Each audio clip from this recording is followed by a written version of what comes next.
Everything you're about to hear is for entertainment purposes only. Listen, have some fun, but don't ever do, believe, or promote anything they say.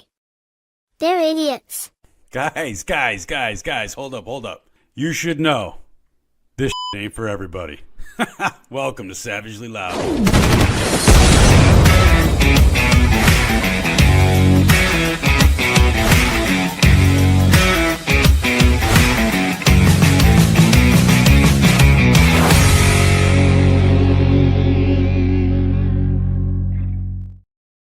I like that. What's happening, people? Guys, check this out. I was doing internet. What's happening, people? Guys, welcome back to the show for the people that understand the facts. Divided by feelings equals failure. And this is never going to be more true than it is today. I'm Cliff. I'm your host. And I'm joined today and always by Big Dave Anderson, the Big Bad Viking. I've got Laura doing the comments. That's my wife. That's Mrs. Savage. I know a lot of you people have been asking me to do an interview show with her to see what it's like to be married to me. We might just do that. I'm also joined by Troy Lilly, the Motley Croc Show, the absolute assassin of truth, and then I've got the real Huckleberry, where the E in "the" is a 3. That's a tongue twister, my man, but we love you for it. Oh, who's ready to do this? Who's ready to get into some spiritual warfare? Well, hello, everybody coming in. Now, real quick, regardless of what app you're on, if you guys are on Facebook, you know what to do. Find your favorite emoji at the bottom right and tap it in. If you got emojis on your screen, you tap it. There's an arrow on your screen, you share it. You put it on your story, you put it on your profile, you send it everywhere. Everybody remember, be respectful, okay? This is a matched energy group, all right?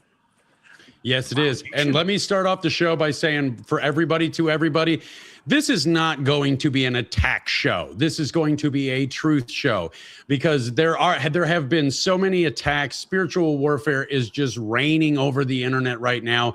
All of us here have been a victim of it, and you know we've got to talk about it. We're gonna break this stuff down, because you know that there's people of every faith, of every walk of life, of every path of spirituality that have something negative about them that they want to project onto others as if they're it's not their problem. We're here to break this down. We're here to see if we can unite in some sort of fashion. But in order to do any of that, we've got to get to the truth of things. So we've got people here that are pagans, Norse pagans. We've got people here that are still like Huck. He's finding his journey. We've got Troy, who does his thing, and everything is different here. But we've all been in this whole big battle. So we're gonna break this shit down. We're gonna get really real about shit. It's going to get emotional at times. There may be some digs thrown at each other. There might be some digs thrown across the arena at certain religions. And there is also going to be some truth that you may register as a dig at religion when it's really just the truth. And if we want to, as a people, because I truly believe that as people of this country, especially in other countries, let them fucking worry about them. But in this country ourselves, I truly believe that somewhere deeply rooted in all of us, there is a unity, a unifying factor. We've just got to work at figuring it out. And if we don't figure that out, we're never going to get anywhere. But in order to figure that out, again, we've got to get to the truth of things, because people of all religions are saying this and that and the other thing. We've got religions, people within the same religion that are fighting each other, saying, that's a fake Christian. That's a real Christian. I'm a real Christian. You're a fake Christian. I'm a real pagan. You're a fake pagan. I'm this, I'm that. We've got to break this down. We've got to get into it, and we've got to figure this shit out. Absolutely. But we got to keep emotion. You guys have to remember that you have to remove some sort of emotion from it, because a lot of people allow words. Words are only words until you put emotion behind them. Okay, people said just embrace the knowledge. Everybody should want to gain wisdom. That should be the ultimate goal in life, is to gain knowledge. I think we lost Brother Troy. We lost Troy. Oh no. Nope, there we did. You didn't lose me. I'm just looking at stuff that I have to, I want to make sure I have with me. I'm just behind it, just doing it. Yeah, so. Absolutely. I'm still here. I heard you. And when it comes to emotion, it all comes back to my intro of the show that I say every single show. facts divided by feelings equals failure. If we all want to fail collectively, then let's start inputting all of our feelings into everything. There is going to be some emotion. There's going to be feelings attached to things, but the truth is what we're actually here to seek. Absolutely. Yeah, knowledge is what it's all about. Wisdom and everything. I mean, we're not here, like you said, Cliff. We're not here to attack anybody. We're not here to, hate with hate, whatever. We're here to bring the truth. And this is stuff I'll be the gasoline. Just let me light the match. And like I said, feel free to ask your questions. Laura's going to put them on the screen. We're going to do our best to catch them.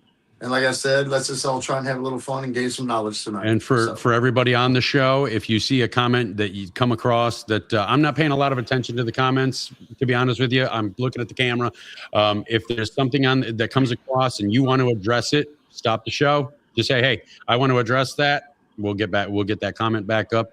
And here's this one. I hope that doesn't come off rude. Please show me some facts that what you're saying is true. No offense, just asking. And that's totally fine. That's totally Absolutely. Great. That's what we're here to do. We're here to get into the truth behind these religions. We're here to get into the truth of how we all feel about it. And we're here to get into the truth of what path we should all be on. And I'll spoil that one. The path that we should all be on is the one that we feel in our hearts guides us the best way to lead us to being a good human being to our neighbors. If that's Christianity, fantastic. Stop throwing it in people's faces. If that's Norse paganism, fantastic. Stop throwing it in people's faces. That kind of shit, okay? So all questions are welcome. And I do appreciate the preface of saying that you're not trying to be rude.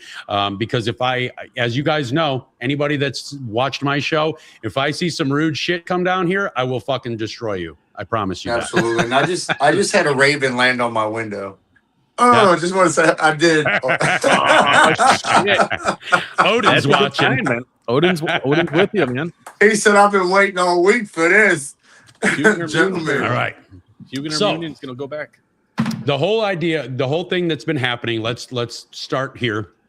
If you're on the internet, you have probably noticed that there seems to be a giant spiritual war happening right now. Christians are attacking everybody. The Satanists are attacking everybody. We're going to air quote that one because there's so many different denominations of all of everybody. Pagans are attacking everybody. Buddhists, Hindus, fucking, Islam, Jews, everybody's attacking everybody. And the reason for the attacks is because everybody believes that everybody should be believing what they believe. And if you don't, that makes you wicked, twisted, and evil. It's simply not true. No. Can everybody agree with that assessment? Oh, yeah, absolutely. 100%. 100% agree with you. What's up, brother? Troy, you got something? Troy doesn't. Troy, Just listening. I'm just listening to what you're saying. No, I think I actually think what Cliff said is absolutely true. There's nothing that to wait for. I think what he said is accurate. I think everybody puts these simplicity things in their mind and they shut down and they get in their little box and they ruin a lot of things for people because if it doesn't matter what it is, you can take a religion out of the equation. If Cliff wants to get you into working on cars or, anything that you have a profession, are you going to start with the most mundane, terrible stuff and shove it up their ass before you show them anything good? No. You're just going to take them in and you're going to explain, hey, this is how it goes. Look at this. This leads to this. This leads to this. This makes this go fast. But if you're like, oh, you drive this? Oh, well, you're just a piece of shit if you're not driving that. That right there is where people take into religion, and they shouldn't. I don't think anybody should do that to somebody. Well, and I know people feel passionate, Cliff, about what their faith is, and that's great. But ramming it into someone and telling them that they're wrong, and 9 times out of 10, I hate to say this, it's usually a person that isn't as educated as the person that they're directing it to. There's a lot of truth about that because you got to remember that you are very diverse. So are all of you guys. You're very diverse in a variety of religions and ideologies. And most people are only one-sided because we were raised to be one-sided. And I think that's what we're trying to break tonight is that barrier. Well, see, I mean, I haven't always been pagan. I grew up in a Christian household. I had to go to church. I had to go through confirmation and all that stuff.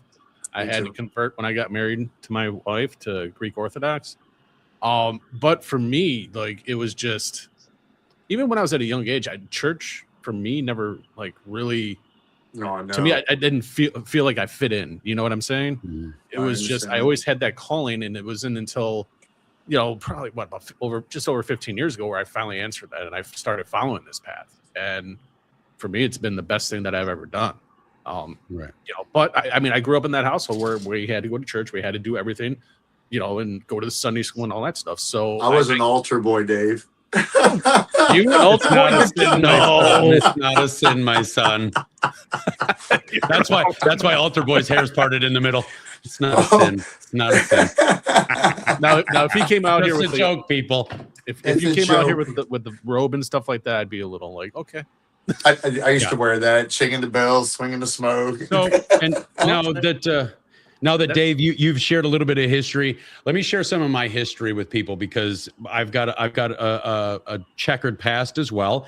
When it comes to religion, God was not allowed in my house. God, my dad would say God, openly, he's sitting this one out, motherfucker. Like, he wasn't allowed in my house. So growing up as a child, I didn't have a religious figure. I mean, my grandma was Irish Catholic, and she was the greatest person in my life. But even then, she would even say, my faith is for me. If you want to know about my faith, ask me and I'll tell you. She never shoved it down my throat. So I kind of wandered. And then as I grew up a little bit, you know, out of the child stage, I found Norse paganism, or paganism as back in the day, it was really just not labeled, because there's Celtic paganism, there's Norse paganism, there's all sorts of stuff. Paganism is really just a broad spectrum term for non-Christian. That's really what it is. Yeah.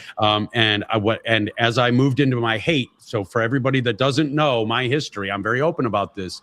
I was a hate monger. I was a skinhead. I was the Nazi, that guy. I was the guy that everybody hated, all that. Well, I discovered paganism. But I was neo-Volkish paganism.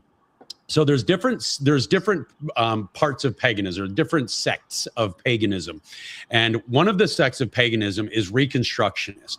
Reconstructionist, the way I can relate it most to Christians, I have found the most efficient way is to say that they're like the Baptists, the Southern Baptists. The Reconstructionists are the ones that want everything the way it was in the old world. And there's very staunch laws about what you got to do, what you got to be, how you got to think, how you got to practice.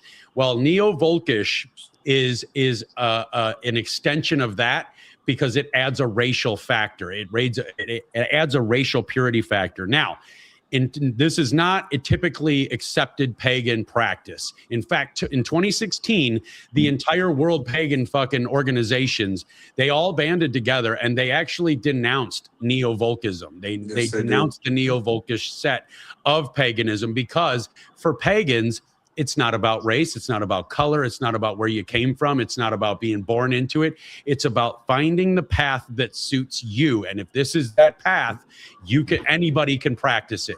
So when I did that, I got out of it, and then I struggled. I didn't, some people need a religion. Some people need a moral compass. I didn't have that compass. I struggled. And then I got into Jesus. I got into Christianity, and I tried for years and years and years to become Christian, to feel Christian. Let me say, because I never felt properly Christian. I never felt like Jesus was really looking after me, because that's why I moved to paganism so early, because I figured everybody around me was telling me that God gives you your life. Well, he gave me the worst life that I could ever imagine. So I had a vendetta against him. So I moved into these other paths. But as I became an adult, I struggled trying to become Christian. I tried to, believe in God and Jesus, and I tried to learn. I tried to read the Bible, and there was things in the Bible that I couldn't wrap my head around, how people were preaching this, and I didn't feel good. And one of the biggest ones, one of the biggest problems that I took as a reformed Nazi, okay, because I'm not in that life. I haven't been in that life for 25 years. As a reformed Nazi, I hit, and I'm going to read this to you. I hit a passage in the Bible, a part of the scripture, that I couldn't get behind, because I had struggled so difficultly to get away from the life of hate. I saw this and I couldn't wrap behind it. And it's Ephesians 6:5-9. And this is how you're supposed to own slaves, and how your slaves are supposed to act. Let me read this. It's very short. Ephesians 6:5-9, New International Version. Slaves, obey your earthly masters with respect and fear, and with sincerity of heart, just as you would obey Christ. Obey them not to win their favor when their eye is on you, but as slaves of Christ, doing the will of God from your heart. Serve wholeheartedly as if you were serving the Lord, not people, because you know that the Lord will reward each and every one of you, or each and every one, for whatever good they do, whether they are slave or free. And masters, treat your slaves in the same way. Do not threaten them, since you know that he who is both their master and yours is in heaven, and there is no favoritism within him. That was one of the passages that I couldn't get behind, because I had believed that so wholeheartedly. I spent I wasted a lot of my life believing that slavery was good. Most people should be slaves, this and that and the other thing. And I worked really fucking hard to get out of that life. And then to read that in the book that everybody was telling me that I was supposed to put all of my faith in was a problem for me. So that was one of the hiccups in my struggle with Christianity. And like I said, I couldn't get behind it. I never felt truly welcomed in Christianity. I never felt truly welcomed by Christians, because no matter what I did, it always seemed wrong. So I explored other faiths. I gave up faith altogether. I did the whole vendetta against life. I got a death wish. I said, fuck it. If all of every God that ever existed doesn't want me here, I'm going to live my life in a way that takes me off this earthly realm as fast as fucking possible. I got into drugs, hate, all that shit. But then when I got back into paganism, and Dave was the one that actually reintroduced me to Norse paganism as we know it today, which most people will refer to as modern paganism, I found a home. I immediately felt like I was home. And it wasn't because of it had anything to do with what I believed so many years ago. It just called to me because I have spent my entire life as a beaten child, always seeking wisdom and to try to figure out why my life was like this, why my dad hated me, why he beat me half to death. I always seeked out wisdom, and that was another problem for me in Christianity, because the root of Christianity is wisdom being forbidden. That is a problem for me. So that's a brief summarization of my story, but that's why I associate so deeply with Norse paganism, because anybody can do it. It's all about seeking wisdom. I personally love the idea of a pantheon of gods. If anybody doesn't know what pantheon means, it means there's a lot of gods. We have both male and female gods, because in this life, as we know it in modern society, women offer a lot to the world. Women offer a lot to men. Women are, dude, I've openly admitted this. Laura is my second wife. My kids came from my first wife, and maybe we might not get along that well. We're communicable, we're amicable, whatever. And we work together for the kids. But if it wasn't for her, my kids would have died, because I had no fucking idea how to raise kids. I'd never been around a baby until I had one at age 23. They would have died. If it wasn't for a woman, my own children would have perished. So if I look at modern society and I see all these great things that women offer, and I understand that there's arguments against it, there's arguments against everything. That's not what we're here to do. But when I look at modern society and I see the greatness that women offer this society, I immediately start wondering, why aren't the gods female? Why can't there be female gods? If all of this nurturing happens, because men are the providers, women are the nurturers. Without the balance, everything goes to shit. And we're seeing that more and more in modern society. As women try to become men and men try to become women, everything gets skewed. And everywhere that happens the most, it gets fucked up. So if there's a balance there given to us at birth, why not embrace that? And why not think that was embraced thousands and thousands of years ago? And you know what, Cliff, I just want to touch on one thing. I mean, what you just said and how, finding your way back with Norse paganism and all that stuff. What I find is a lot of stories, what a lot of people that I've talked to about this is exactly what you're saying, what I'm saying. And the great thing about it is that there's no wrong way of doing it. Right. You can do it with the way your heart feels. Right. And it's all about your character and the person that you are. Yeah. So, Troy, you got some background about yourself, brother? I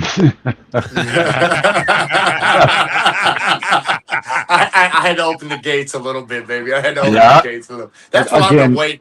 Go ahead. I mean, again, I think I was just listening to Cliff, and I'm actually was processing a lot of what he said. I obviously grew up in an era of the satanic panic. I was born in the 70s, so in the middle of the 70s, I entered the planet, and I think that what is it? There's a book just was written up there. It's funny to me because I never viewed religion as something that I had to partake in. Like we were forced into things like that as a kids, especially at that time. And so I think there were a lot of inquisitive minds. And if you remember, religion is very similar to like if you're in a school or a classroom. If there's somebody a little bit smarter than the teacher, they usually beat them down, and they try to make everybody equal. And back then, you got to start with the 1950s up through the 80s. If you went to school in the 80s, from the 1950s to the 80s, they were making good little consumers, right? And there were slight shifts. So another way to do that, there was a structure. They always talked about the separation of church and state, and that's great. But like I never could understand why we had to say, pledge allegiance to the Lions flag under God or whatever, because what God are you referring to? Because that would start fights. It would always start a fight. Well, it means this God. Well, how do you know it does? And it was like, it's ridiculous. You should be able to pledge allegiance to your flag as a patriot without adding a deity. And I saw earlier in the comments that somebody said it very well. I love life, this and this. My deity is Jesus. And I like the way that's put because this is a big playground and everybody's welcome to it. You can worship whatever you want or not worship at all. And to be honest with you, I study religions because they intrigue me on how many times they have resurfaced and regenerated each other just with a different name. The Bible was a little bit different. I've looked into a lot of religions, and let's not take that. A lot of people think that being a Muslim is a religion. That's a theology. That's not a religion. It's a theology, and that has to be corrected a lot of times. Well, I don't like that religion, a Muslim. Well, it's not a religion. It's a theology, right? Absolutely. So, but the older book, the Torah, is where they talk about a lot of terrible things. Like, really, women were just there. Basically, They were a step above slaves. They really didn't have anything to say. Yeah. Right. They were just, you're there for a job. We run everything. Fuck you. So that's where the whole, and God said this, and he said gays are bad and they're abomination. God never spoke that at all. I try to tell people, please go back to your Bible and read what people are saying God said. That's like me coming on here saying, well, Dave said or Cliff said, and making it a gospel. And to me, I think you really need to go back and perceive yourself. And a lot of times I have to tell people, everybody looks at the Bible as one book. It's not a book. It's 66 books, 1,600 years. Okay? And we also have the Dead Sea Scrolls, and there's a lot of stuff in there that wasn't put in for control reasons, right? Absolutely. Like, we can't give the public too much understanding of this or we've lost control, right? So back then, that to me, in my opinion, it's just my opinion, that was just a modern day form of government, right? Yeah. And I still deal with people today, it's 2026, and they still believe that there's people in the sky that kill their family because they're being tested, or people in the sky that do this. That's just, to me, just doesn't make any sense. We're here. This is our experience. Maybe God stuck us here. And I said to someone the other day, I said, how do you know we're not all gods in training, right? How do you know that we are not a God in training?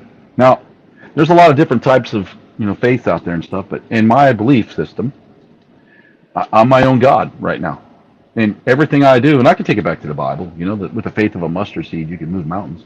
It didn't say with the faith of me. And really the Bible only said, in order to be saved, you just have to believe in Jesus. You don't have to go to church. You don't have to hate anybody. You don't have to kill anybody. You don't have to burn down you don't have to do any of that. You don't have to make fun of a religion that's 10,000 years older than yours. You don't have to do that. So for me, it's about who you are. I know each and every one of you are different. And even when Huck's journey was Christian, and he tell me every day, man, God's showering me with all this good stuff. I'm like, it's great. You know what I mean? But some people are getting fucked in the ass today while you're telling me that. And they're praying for it to stop. Someone's getting raped. There's a child being molested. And what kind of testing is that? So if God intervenes and Right now, while we speak, there's some adult person raping a child. I want you to think about that. Where's God? Right. Yep. Right? Well, the Bible says children are innocent. So why is he not stepping in? But he's going to step in and save one because you prayed for it? Or no, the world is evil. And what I think religion is an excuse to make people not be responsible for their actions, to me.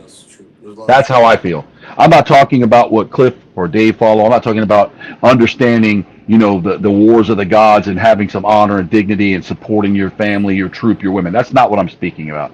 I'm speaking about, like, I can do all this and then go to church and it's all good, right? I can say, I love this wonderful being up here, this dimensional being up here that does all this, but I can do this because whatever. And they go, well, Troy, you're just a sinner. And until you get out of the sinning state of mind. Well, first of all, sin is a made-up thing, right? My idea of doing something wrong is different than somebody else's idea, right? So everything you do is a sin. But sin is made up. I don't even believe in the word. It doesn't have anything to do with it. Like, let's just, for example, let's take the word Lucifer. When you say that around people, like, I would name my dog Lucifer. Do you know what that means, Huck? No. Does it mean light? It means, yeah, Light. It was for the planet Venus. It comes from, the bringer of light, which is ancient Roman for Venus. But when you hear the word Lucifer right now, oh my gosh, it's this guy with a super black cape on, a pitchfork, and he's tossing people over the fire, and it had nothing to do with that. Satan, the word Satan, that was created in the Torah. That all simply was an adversary to my faith. So I tell these people sometimes when they're jumping at me, well, your Jesus was actually a Satan because he was a rival to the Jews and what they were trying to teach in the Torah. They hated him for that, Yes, right? they did. To me, I don't think they put a crown of thorns on that guy, beat his ass, and fucked him over and nailed him to a cross because he was saving sins. They hated him and they wanted to burn him as bad as they possibly could because he was changing lives on the planet in his existence. Okay, Absolutely. he was doing what we're supposed to do on the planet in his existence. He was trying to love people and teach not to hatred and to be understanding and have the mind open. But when you turn it into this big, now they've made Jesus a hater. It's people just don't want to be part of it because, and the ones that do, and I'm sorry, a lot of the strongest people in my life, and I'm going to say this because I know it hurts people's feelings. The strongest people in my life that are either of faith. They believe in God, the Trinity, Jesus Christ, Holy Ghost, and God, right? The strongest people, they don't go to church. They don't congregate with a bunch of people that have to be like, oh, well, I'm just going to. No, they do it in the right way. They go out and they give back to the community. They donate money to people who need it. They run charities, similar to the way, the bikers are, as Cliff said, when they were doing it under the pagan rules, and they take care of their village and they go do biker events or whatever, and they raise money. That's what they're doing. These are not people that have to have a crutch. Like, they go from alcoholism to professional victim to finding God to holding on to God to shoving God up everyone's ass. That's the difference between what I consider they call themselves a Christian and actually having a faith that you follow and that you love. That's the difference to me. So, and these people are smart. I'm not saying, oh, if you're a Christian, you're a dummy. It's how you portray what you're trying to learn about. You're way too young in your faith to be out here killing everyone and hating on everyone, and killing emotionally is what I mean, or hating everyone because you read that something said, or some guy in a suit that's going to take money from you. Yep. Get in his Maserati tonight. Yep. Go take one out, just rub a few out on a hooker, do some cocaine, go home and kiss his wife to bed. And let me tell you something. I personally know pastors like that. Yeah, so do I. Personally. Okay? Absolutely. They think it's funny. They're like, bro, you should have been. Yeah, I probably should have. But I chose a different path in life, and I just don't want to do that because, again, I don't know what comes when my spirit leaves this body. So I'm trying my best not to be a complete piece of shit. I make mistakes, but I'm going to get there. I wouldn't hurt anybody on this panel. I'd be the first to depend. But if I did walk in and see a kid getting molested, I'm going to clean the house with them, dude. Completely. Absolutely. Yeah. So God doesn't intervene, in my opinion, on this planet whatsoever. I don't care how much you pray. Praying is meditation, by the way. I hope everybody understands. Meditation, Absolutely.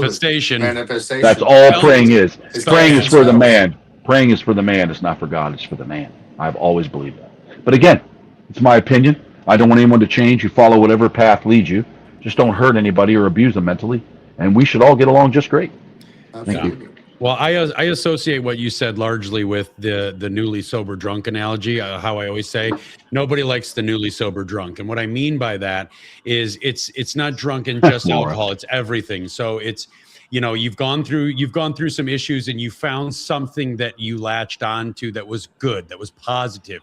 It made you look back at your pathway to reach that point and understand how negative that pathway was. So because this, whatever this thing is, might be religion, it might be, you know, the local VFW bingo night, it might be whatever, but it brought you positivity. All of a sudden now you're all across the masses telling everybody they need to do it because it brought you light.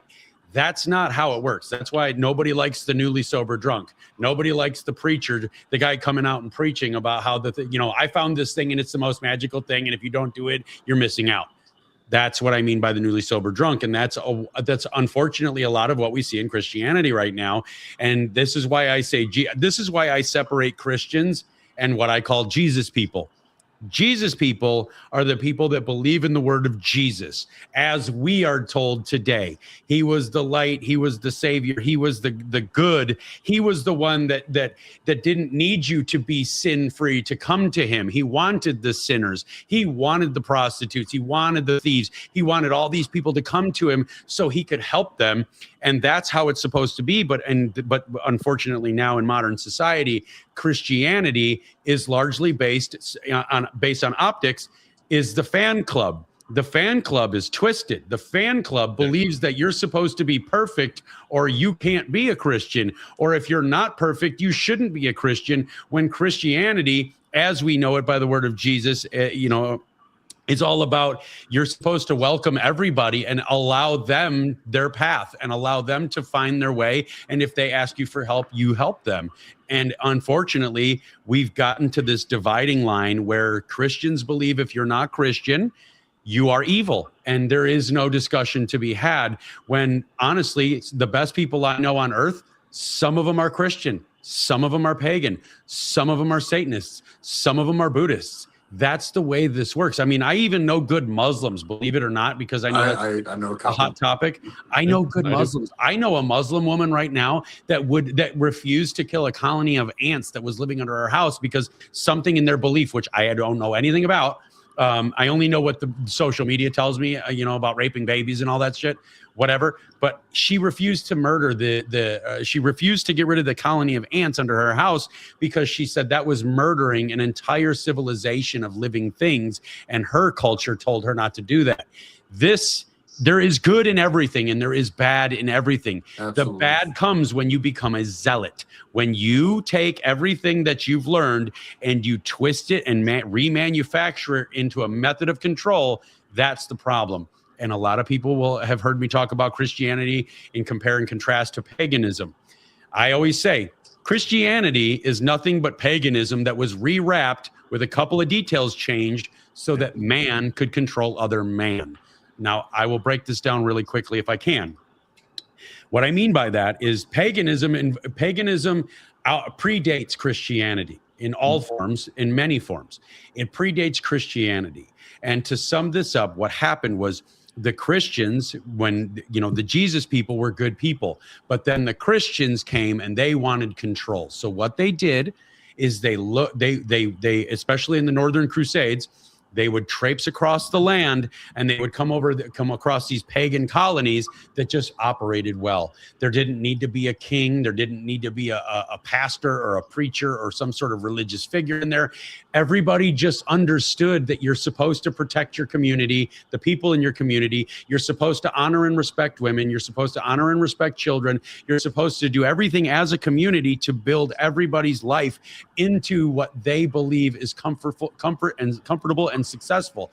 Well, the people that twisted Jesus's word to make the church, because as I'm sure everybody can imagine, the church is different than Jesus, than the actual act of faith. You know what I mean?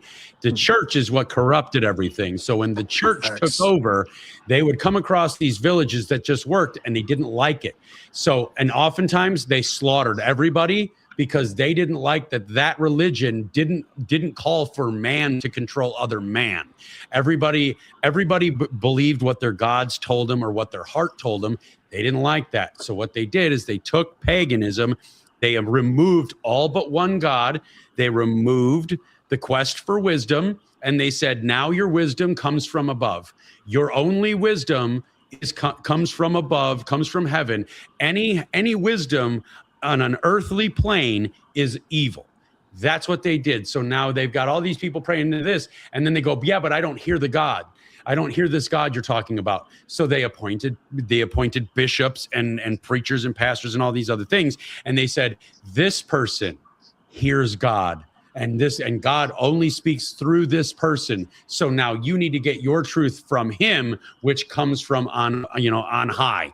So now you've got a system of men controlling entire colonies of people. And that's when we look historically, that's when we see everything in humanity really taking a turn for the worse. When man took control of other man. And I'm not saying it's only Christians that did this, but it was largely Christians that did this. When we see man take control of other man en masse, we see the fall of civilizations.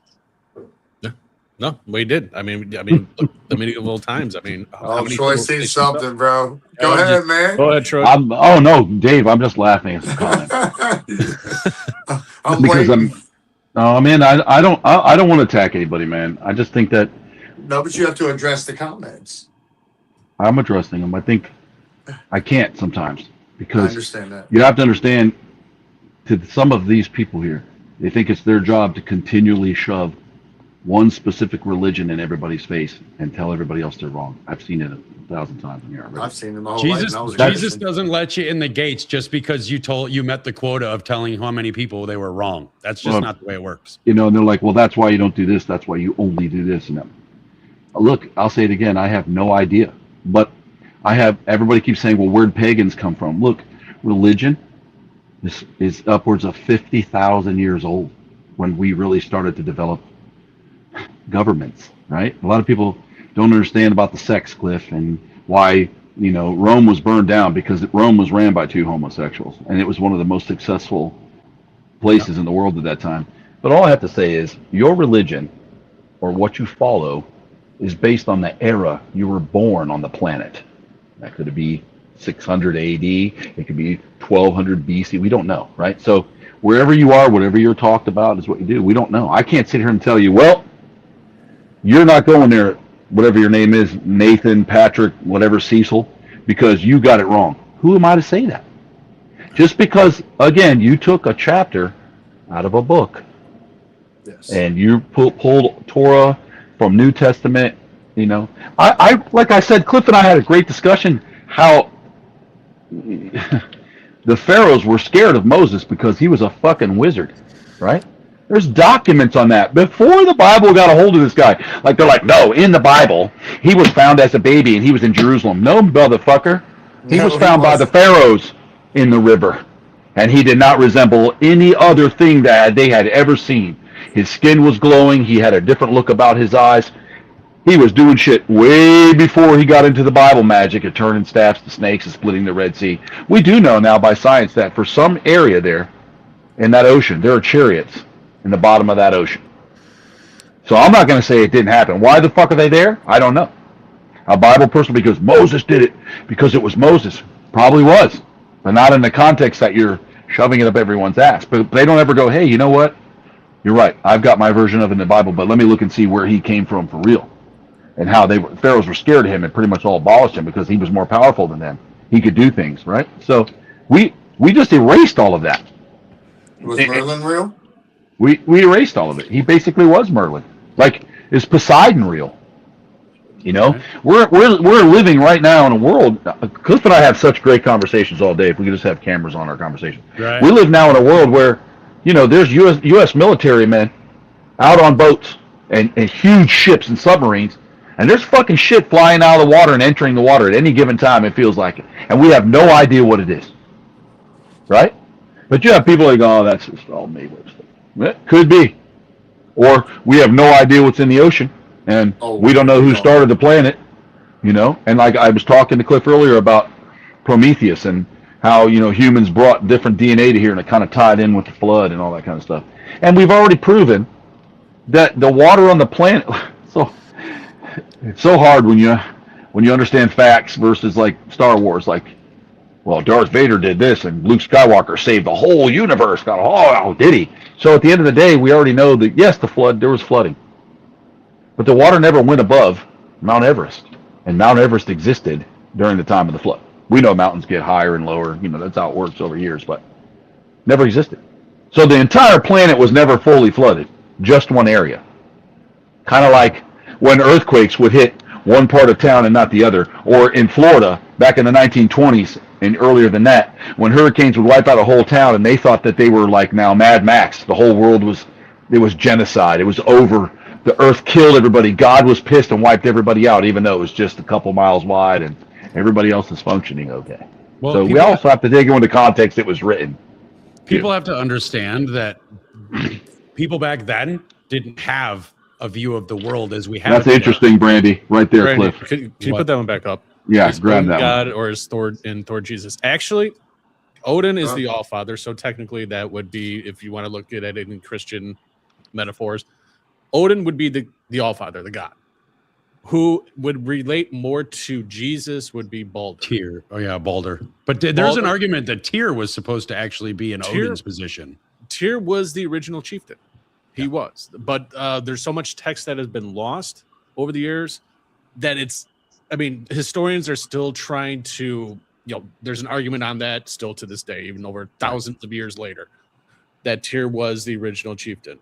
But we take that out of the equation. If you look at it as Odin is the All-Father, then Balder would be the god of light, which would be more or less kind of like your Jesus, essentially. Yeah. So basically, what you're saying is Jesus was Balder, because that was first. Yeah. So maybe God came, whatever the creator is. I'm not saying anything at all like this. Maybe God came to every era the way he needed to appear to those people at that time he was there. Is that possible? That's possible, and I would consider Thor with his strength, like I believe it's the Archangel Michael. I believe it is. I would consider very good comparison. I would consider that like the Archangel, one of God's warriors. What I believe, I believe, based on what I know and what I've read, is that what Christianity did is they took all of the pagan gods and they combined them.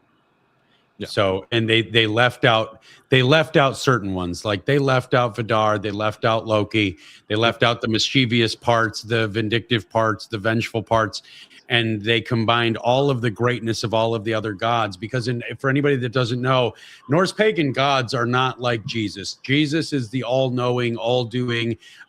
He's got all the power. In Norse paganism, Odin is tasked with, wisdom and war and magic, and then Freyr is the god of abundance, and they each have a certain task list that they are tasked, that's their responsibility. And what it really does sound like is they made Jesus is really the amalgamation of all the goodness of the pre-existing gods. And there were pre-existing gods. I know a lot of people. I'm sorry, I see a comment coming up here. Ant couldn't make it. Ant's got some previous. He remembered he had some previous engagements that he had to get to, so he just couldn't make it. Sorry about that, guys. I should have said that in the front of the show. But when it comes down to the gods, is I think that's what happened, is that they took all the goodness of the gods and they amalgamated it into this one entity, and it's kind of what it seems like to me. Yep. Huck, let's get into your past, because we've all got a little background out here, and we know your hair's parted in the middle for a reason. So it's on the side, dickhead. Sad shit is it's been that way since I was a fucking altar boy. So just leave it alone. But no, I was raised Roman Catholic. Went through baptism, confirmation, communion, all of that. Altar boy, shoved down my throat. My one grandfather was a Lutheran. My other grandmother was a Catholic. My other grandfather was a Catholic. My other grandmother was an atheist. I'm pretty sure she didn't believe. But back then times were different. You could actually coexist with people who didn't think the same. Yeah. But I was in a household where it was like mom was treated like shit. I was smacked around, and it's just like, I'm getting the shit kicked out of me by people who tell me I got to go to church and be better. It's just like certain light bulbs didn't set in, but I went through the steps. I did everything I was told to do. Let me rephrase that. I did everything I was told to do, like most people in the world, because I've tried to explain to people before during my shows that indoctrination isn't just politics. Indoctrination isn't just sexual orientation. Indoctrination is religion as well. And people fail to realize, like I use this example in my live once before, where it's everybody's raised a certain way. You might have been raised in a Chevy family, Ford family, a Christian family. Okay. Family. You were told what you're going to drive. Yep. You were told what you're going to represent. You were told what you're going to believe, and you were going to told how you're going to eat. You're told how you're going to kneel. Like, you've just been told. You've never taken the steps to figure out what is it that you want. So for decades, I did the whole Catholic thing. I rebaptized as Christian, men's revivals. I stood in fields arguing with God, ready to fight whoever, and I ignored a deeper calling that just continued to gnaw at me, because I've always been intrigued with my ancestry. I always try to figure out who my biological father was, which that's a whole different story. You know what I mean? So it's like, I finally decided now that I was going to just gain knowledge. But that was due to the fact that for 46 years, I've had to listen to individuals tell me that I ain't shit. You're not good enough. Your language sucks. You smoke weed. Like, nobody ever sees the good that I do. They always want to point out what they deem as bad. Because, again, they were told it's bad. Whereas in other beliefs, other cultures, none of that's bad. Right. You know what I mean? So it's like people are literally told step by step since birth what they're going to fucking do. Right. And I wanted wisdom. And like I said, I'm in a family where it's like, I know my mom got smacked around. I know my stepmom got smacked around. You know what I mean? I know that shit fucking happened. And then I sit down with you guys and we start talking. I start turning off the instant trigger of like, hold on, man, you ain't gonna talk about my Jesus. No, let's talk about it. And I finally shifted brains to where it was like, okay, now we can absorb some shit. And then you start finding out that a whole lot of the similarities between religions. And then you start finding out the truth of what was covered up. And I'm supposed to sit here and take a book, like you guys said, where the woman is shit. The woman has shit. All Abrahamic religions, the women are shit. So I'm supposed to sit here. I was raised in a life where I know the woman was getting smacked around. I was getting smacked the fuck around. But I'm supposed to side with that shit.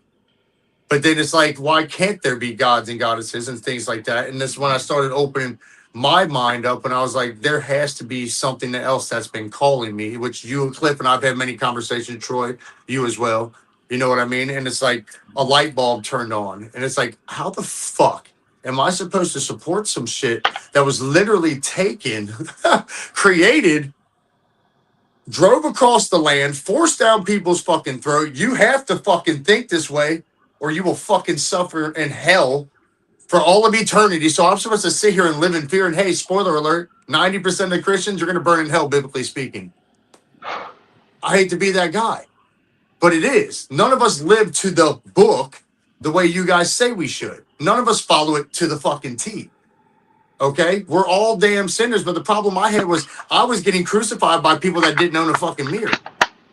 People that didn't look in the mirror. You're telling me I gotta change, but I'm watching you smack this fucker around. I'm watching you drink yourself stupid, eating pain pills, sleeping with a variety of men or women, whatever it is. But I'm the one who's got to change, right? I'm the one who has to bow to your shit, but you're not even bowing to your own shit. And that's when the change had happened, because I've been crucified repeatedly by the people that I tried to represent. But not one time was I ever crucified by any of these individuals in this lobby. Not once. Even when I went to his house rocking a cross. It didn't matter. Cliff didn't matter. I haven't met Dave yet, but it's coming.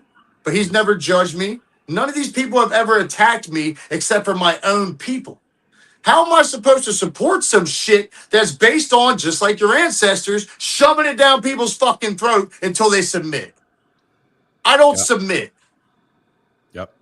I'm not. There was a great comment that just came up. Sorry, dude. Christos Jonides are no, they believe they can say sorry at the gates of heaven and he will let them in.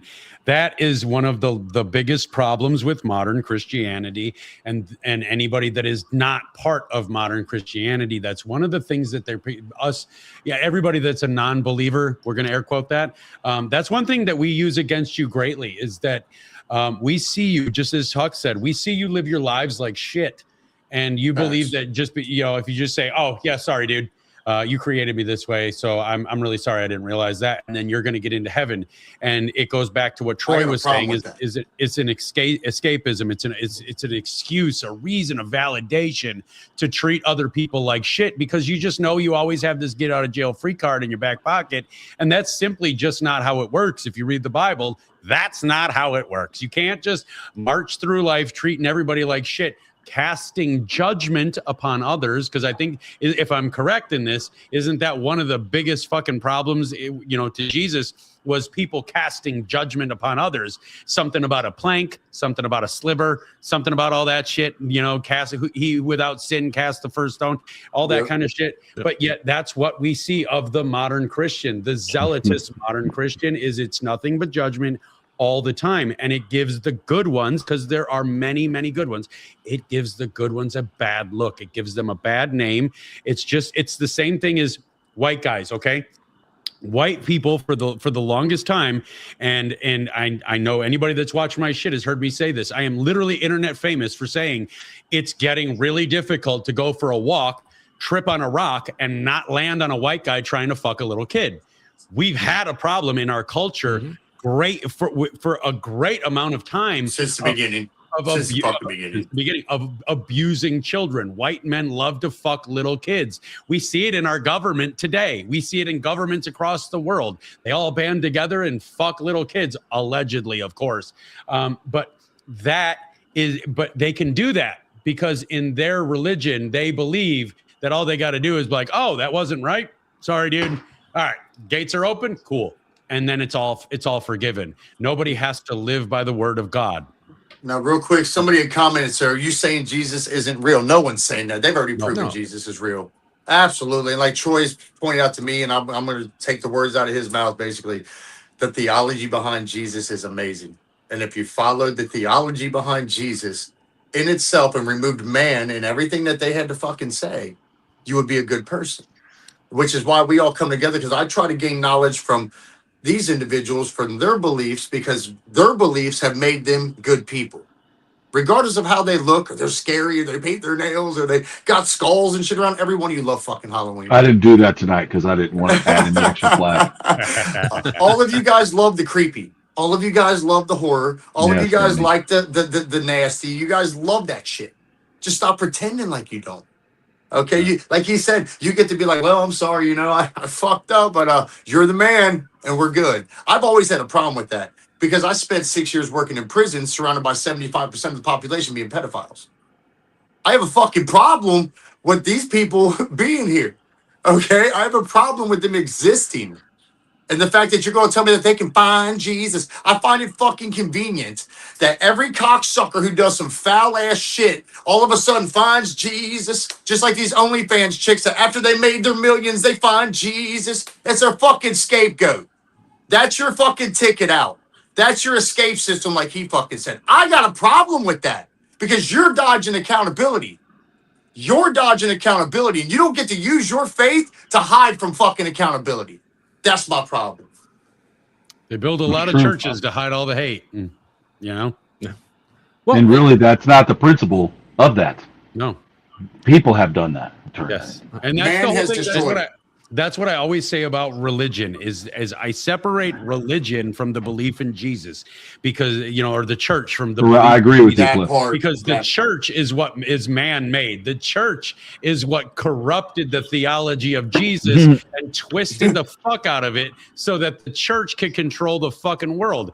They wanted the wealth. They wanted the riches. They wanted to be able to abuse everyone and anything and get away with it because they always have this escape card. They always have this get out of jail free card. It's the church that fucked up Christians.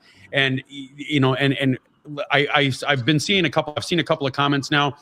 To sidetrack really quickly, if you're looking for an introduction to modern Norse paganism, The Way of Fire and Ice by Ryan Smith is a fantastic starting point.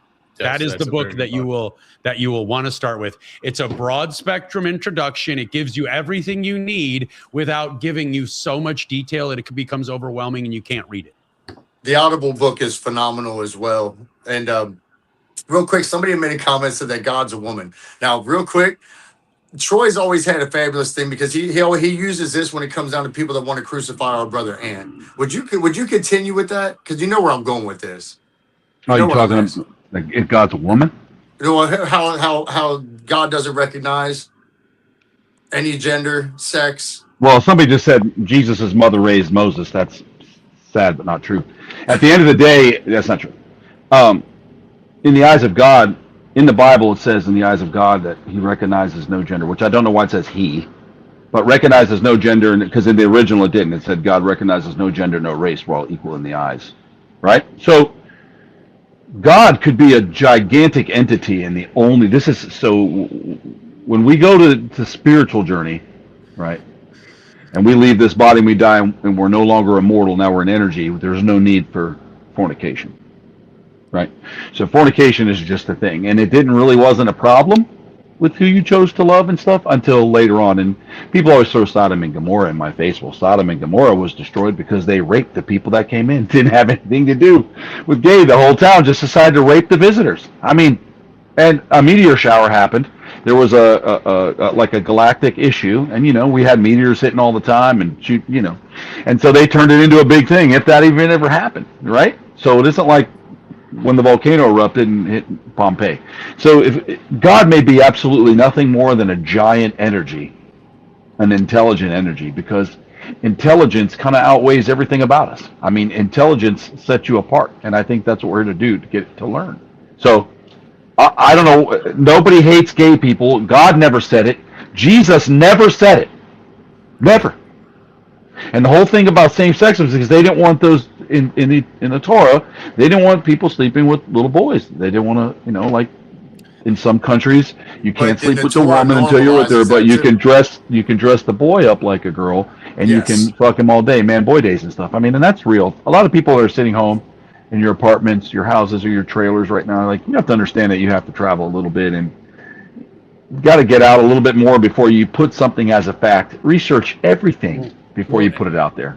And here's an interesting fact, because Christians, as all of us do, not just Christians, we think that we look back at the Spartans and we're just like in awe, right? We're awestruck by how amazing of a warrior they were as a whole. They conquered lands after land after land, and we're mesmerized by the Spartan. The issue is that when we get into these conversations, I get into these conversations with the Christians, they reference Sparta and the strength of man and this and that. First and foremost, the Spartans had nothing to do with Jesus. Secondly, they were all gay.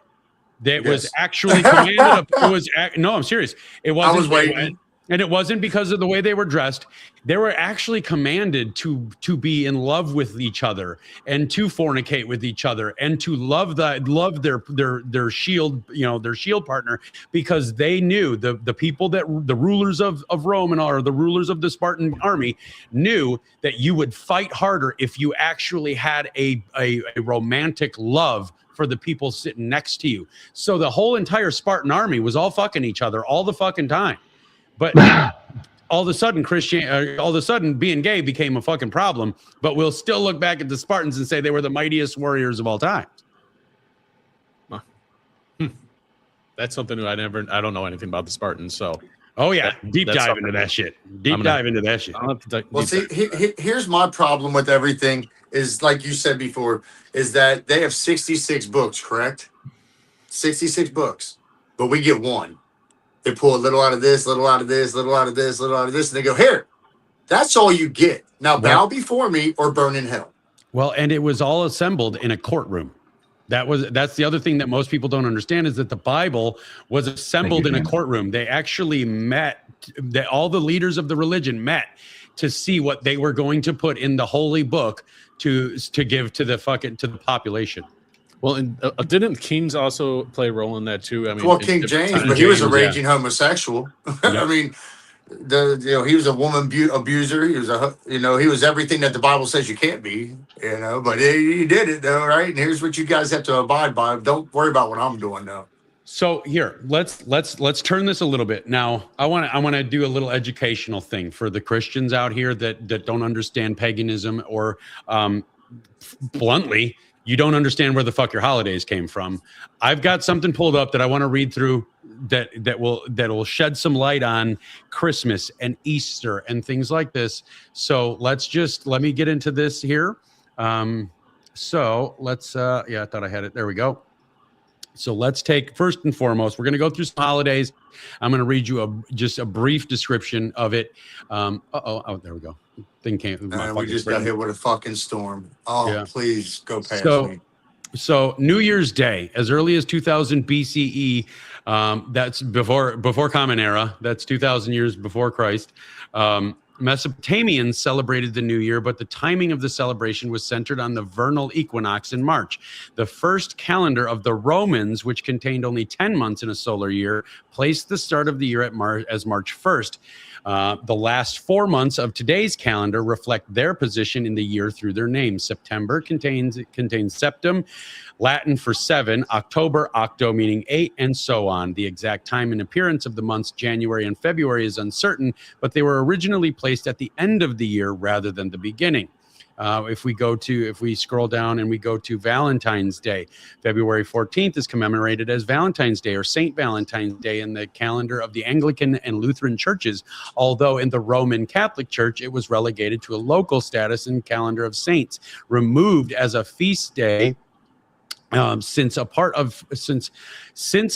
from his name, nothing is known of Saint Valentine except that he was buried on the Via Flaminia on February 14th. Though there were several early Christian martyrs named Valentinus and Valentine, little is known any of them beyond legend. So that's it goes on to Lupercalia and all that. Another holiday, Carnival. Carnival is period between the end of Christmas season and the beginning of Lent, which occurs in the northern climes in the dead of winter. During pagan times and emerging into the folklore of Central and Western Europe, this was a period in which heavy consumption of food was simply a matter of survival in order to ward off the period of darkness associated with the shorter days of winter. As the days began to grow longer, consumption was increased, especially among the Germanic tribes, to both drive back the evil incarnate in the darkness and encourage the return of light. As Christianity emerged, that means it came later, and the lengthy fast of Lent became a requirement, the folklore remained. We can scroll down to the immortality of the soul. Christians believe the soul is immortal. Before he takes off with that, before Cliff takes off with that, I just want y'all to know that our new year is not supposed to start in January. I just want to throw that out there. It's supposed to be in April. Absolutely. Yeah, March, April. Why the hell would we start a new year when our planet is killing itself off right there during winter time? Somebody asked for references, Cliff. I'll give you. I am on History Collection. The website is historycollection.com/10 Christian holidays believed steeped in pagan traditions. The immortality of the soul. The immortality of the human soul is a belief of Christianity, one of its core tenets, in fact, and one that is based in pagan beliefs that well preceded those of the early Christians. The ancient Babylonians and Egyptians believed in life after death and a path to heavenly reward. The Egyptians worshipped the god Osiris, who was killed but brought back to life. Osiris offered the possibility of new life after death, was the judge of the dead, and was thus associated with the cycles of life and death seen in nature, such as the changing of the seasons. After he was brought back to life, he was elevated to some form of an afterlife in heaven, which the Egyptians believed he had opened for all who followed him. So there's your Jesus story and your resurrection story. The Roman Saturnalia and Christmas. Prior to the reign of Pope Julius I, the birth of Jesus of Nazareth had been ascribed to several different dates of the calendar, including December, January, March, and June. The The biblical description of the event indicated that it was likely not in winter. Shepherds would not be tending their flocks in the fields in December or January, and the description of the census being conducted indicated that it was likely in the summer when travel would be easier for all citizens to return to the towns of their birth to be counted. Nonetheless, Julius I selected December 25th as the date of the birth of Jesus, which corresponded not with the Roman census, but with the Roman festival of Saturnalia, and it also coincided, I'm adding this, to the winter solstice and the end of the growing season. We can do Norse pagan customs of Christmas. Here's an interesting one. The Nordic peoples of Scandinavia and the Germanic tribes in Northern Europe celebrated the winter solstice through the Yule festival. That's why, yes, they did. Which was held for centuries before the arrival of Christianity in the region. Similar to the Roman Saturnalia, Yule grew over time. From a period of 3 days to a holiday of 12 days, the festival celebrated the return of the sun and the lengthening of daylight and days following the solstice. And the god Odin was worshipped with animal sacrifices and other religious rituals. Religious ceremonies were part of the central part of the Yule festival, which was feasting and drinking of ale, mead, and singing. That is also, I'm also adding this just based on history. That's why, part of why they chose the date December 25th because it allowed the assimilation to become easier. It allowed the forced assimilation of pagans into Christianity an easier route. And I can go on with this. And I know this, again, it's historycollection.com/10 Christian holidays, beliefs steeped pagan traditions. You can go ahead and go to that website, read it. But the history of when I say, and I'm fought on it all the time, where I say Christianity is paganism rewrapped, it's largely because all of the holidays, Easter, in fact, is not about Jesus.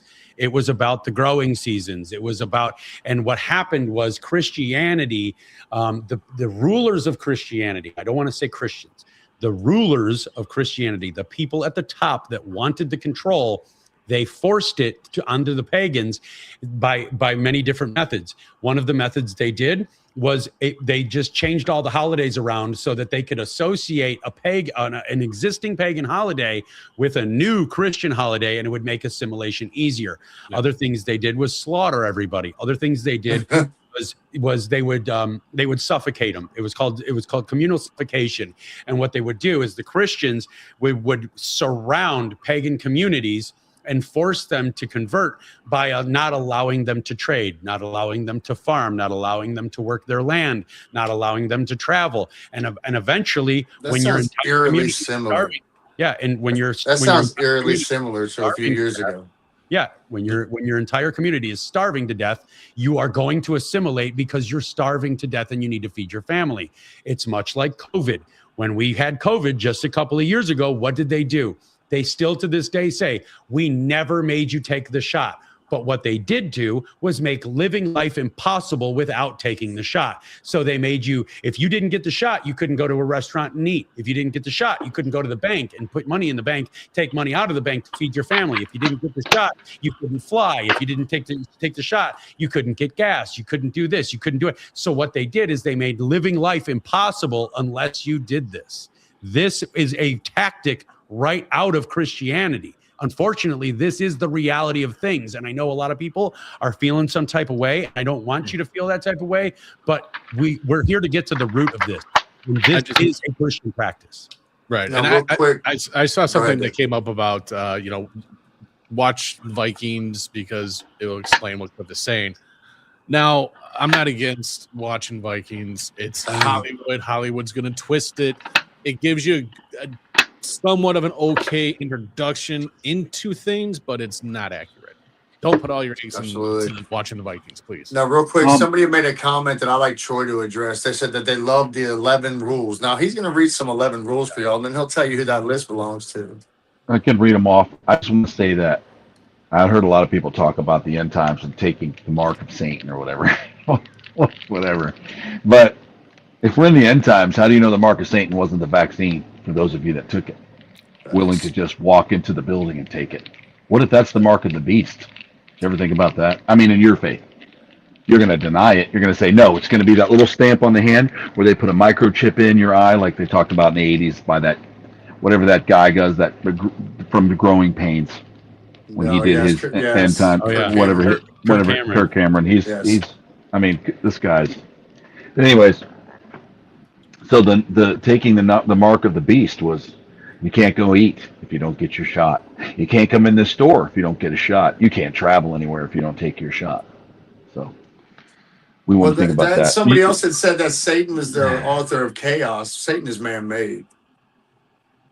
Again, yes, because it's different transitions over thousands and thousands. You know, it was basically when the Jews first wrote about him, he was basically like an attorney for God.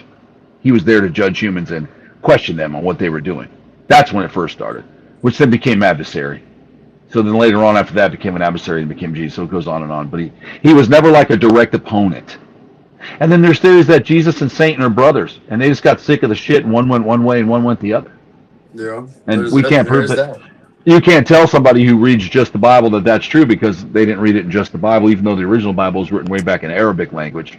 Long before the Aramaic, Aramaic language, way before it became what it is today in the King James. I mean, think about that for just a second. I mean, come on. And I love these comparisons. I really do, because what Huck just said about chaos and Satan, you look at in Norse paganism, you have Loki. Loki was about chaos. You look at Odin and, you know, what he did, and then you have the comparison with him. Now you look at Adam and Eve. Well, Christians have Adam and Eve. Norse pagans have Ask and Embla. Same concept, just a different story. Now, what's the story of yours? It's the same. It's basically the same thing. It's just reworded a little bit. Where you know we didn't. They were made out of driftwood and shit. Yeah, we're made out of driftwood, all that. But this, when I say the story is different, it's different because you know she, they took the apple of knowledge and ate it and influenced by Satan, whatever. You know, it's that part wasn't there. It was like they were born. That's why I like apples so much. And you were able to get the knowledge and the wisdom and all that stuff. And I saw another thing about asking about it with Odin, why Odin or something like that was in search of wisdom, if that was his only thing.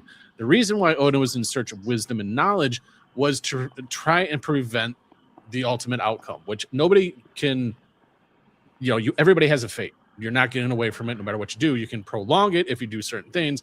And that was what Odin was doing, was trying to protect himself and the gods and humanity from what was about to come. So, yeah, just wanted to throw that out there. No, that's really cool. You guys are made of driftwood, man. That means you got some hard motherfuckers, man. I know how solid driftwood is, man. It's a commodity in Florida. Well, and there's just so many similarities between the two, and with the paganism that came through. You see it and how they had to rewrap it. I don't want to say steal. I don't want to say anything like that. But they had to rewrap it to assimilate, to get these people to assimilate to Christianity. I like that, Dave. Rewrap it. They re-gifted an idea to you. I like that. He said, I don't want to say steal. I saw a comment that said no one was forced. You were absolutely forced. If you didn't bow before them, you lost your job. If you didn't bow before them, you didn't have your little vaccine card. You couldn't do shit. This woman that you see on the screen, she took a stand against that shit, and she gave up a fucking multiple year fucking career at Cancer Treatment Centers of America because they told her outright, you can't work here unless you take the shot. And she decided to save her own life and save her own pride and not take the fucking shot, and gave up her entire career that she had spent years trying to achieve. Walk the fuck away from it. So don't fucking tell me these motherfuckers never told you you had to take the fucking shot. You know, that's true. They did. Someone asked. Go ahead. Well, I was just going to say, I wanted to just say one little thing. Everybody loves St. Patrick's Day, right? But does anybody actually know what St. Patrick's Day is about? Enlighten us. St. Patrick's Day, it was the day that St. Patrick got the snakes out of Ireland. Funny thing is, Ireland doesn't have snakes. You know who the snakes were? Christians. No, pagans. I meant the pagans. Sorry. Yeah. The pagans were the snakes. They wiped out the pagans out of Ireland. That's why we celebrate St. Patrick's Day. Yeah. You celebrate St. Patrick's Day. I don't fucking celebrate that bullshit. I don't either. I don't go out doing this. Just like in Ireland, they don't celebrate it with corned beef and cabbage. That's an American invention. But if you talk to anybody from Ireland when it comes to St. Patrick's Day is kind of like how Yule is. It's the day of feast, day of family, day of just being together. They don't celebrate that stuff, but there's a lot. But we see how the West is twisted what St. Patrick's Day is. I just wanted to kind of throw that out there because that's not actually what you're celebrating. It's not celebrating the elimination of an entire civilization. Yeah, essentially, yes. Well, St. Peter invented the upside down cross in essence, but everybody wants to blame the old man in red. They don't know about that one, Troy. Somebody asked earlier the 11 rules, the 11 satanic rules. Now, it comes from the 7 tenets, which is further back in a certain type of religion, paganism, Satan. So Anton LaVey, he wrote just a very basic, if you want to be part of his culture and what you do, he wrote a very basic commandment to life. And if you want them, I'll read them to you. So I don't get them wrong. I pulled them up, so I'll read them. You do not give opinions or advice unless you are asked, number 1. Number 2, do not tell your troubles to others unless you are sure they want to hear it. Number 3, when in another's house or lair, show him respect or else do not go there. If a guest in your house annoys you, treat them cruelly and without mercy. Do not make sexual advances unless you are given a signal.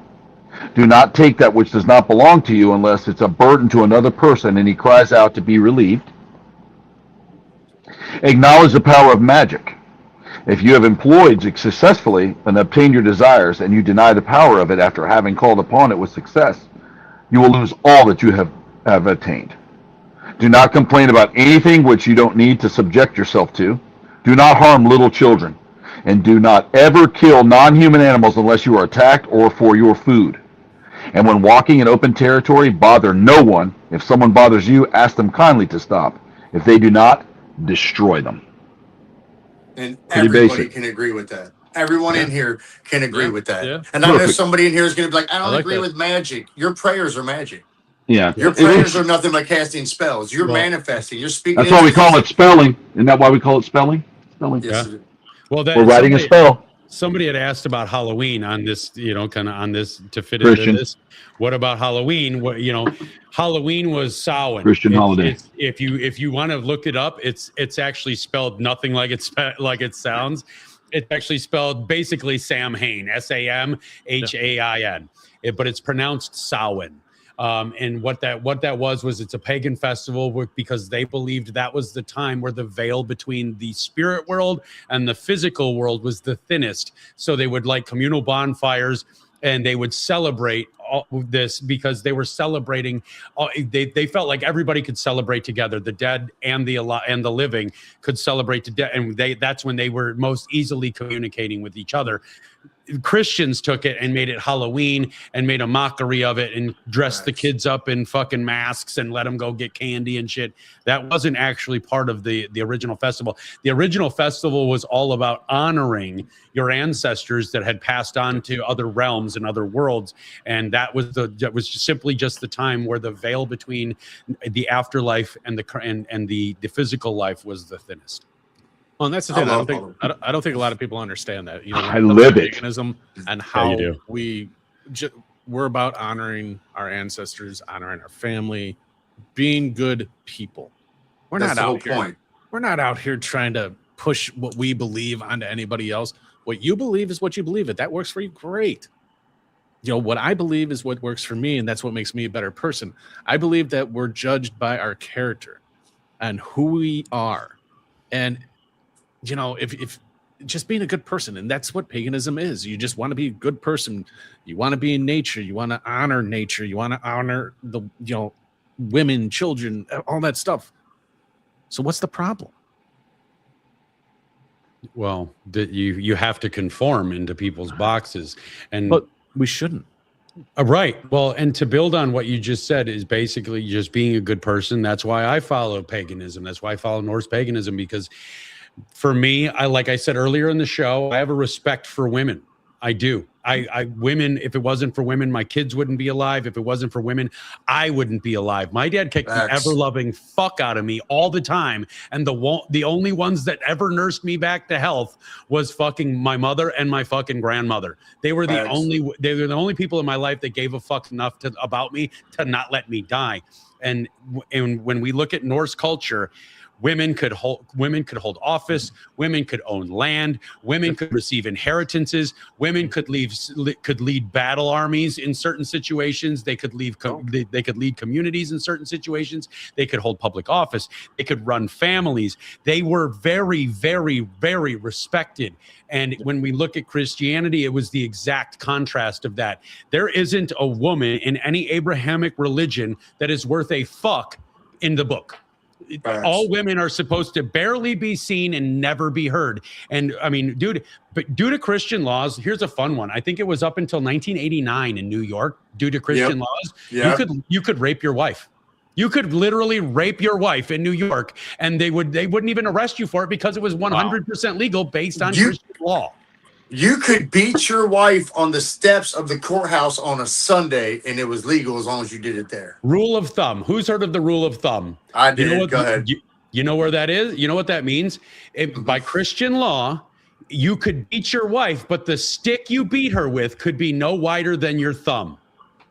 Christian law, beating your wife. And that's why I got a fucking problem with shit. Good thing you're not with a Christian, Laura. And that's what I love with Norse paganism. Jesus is sounding kind of neat right now. No, and with Norse paganism, you couldn't do that. If you did that, you could get exiled from your community, and that was the harshest punishment. Banished. Yes. Ever have.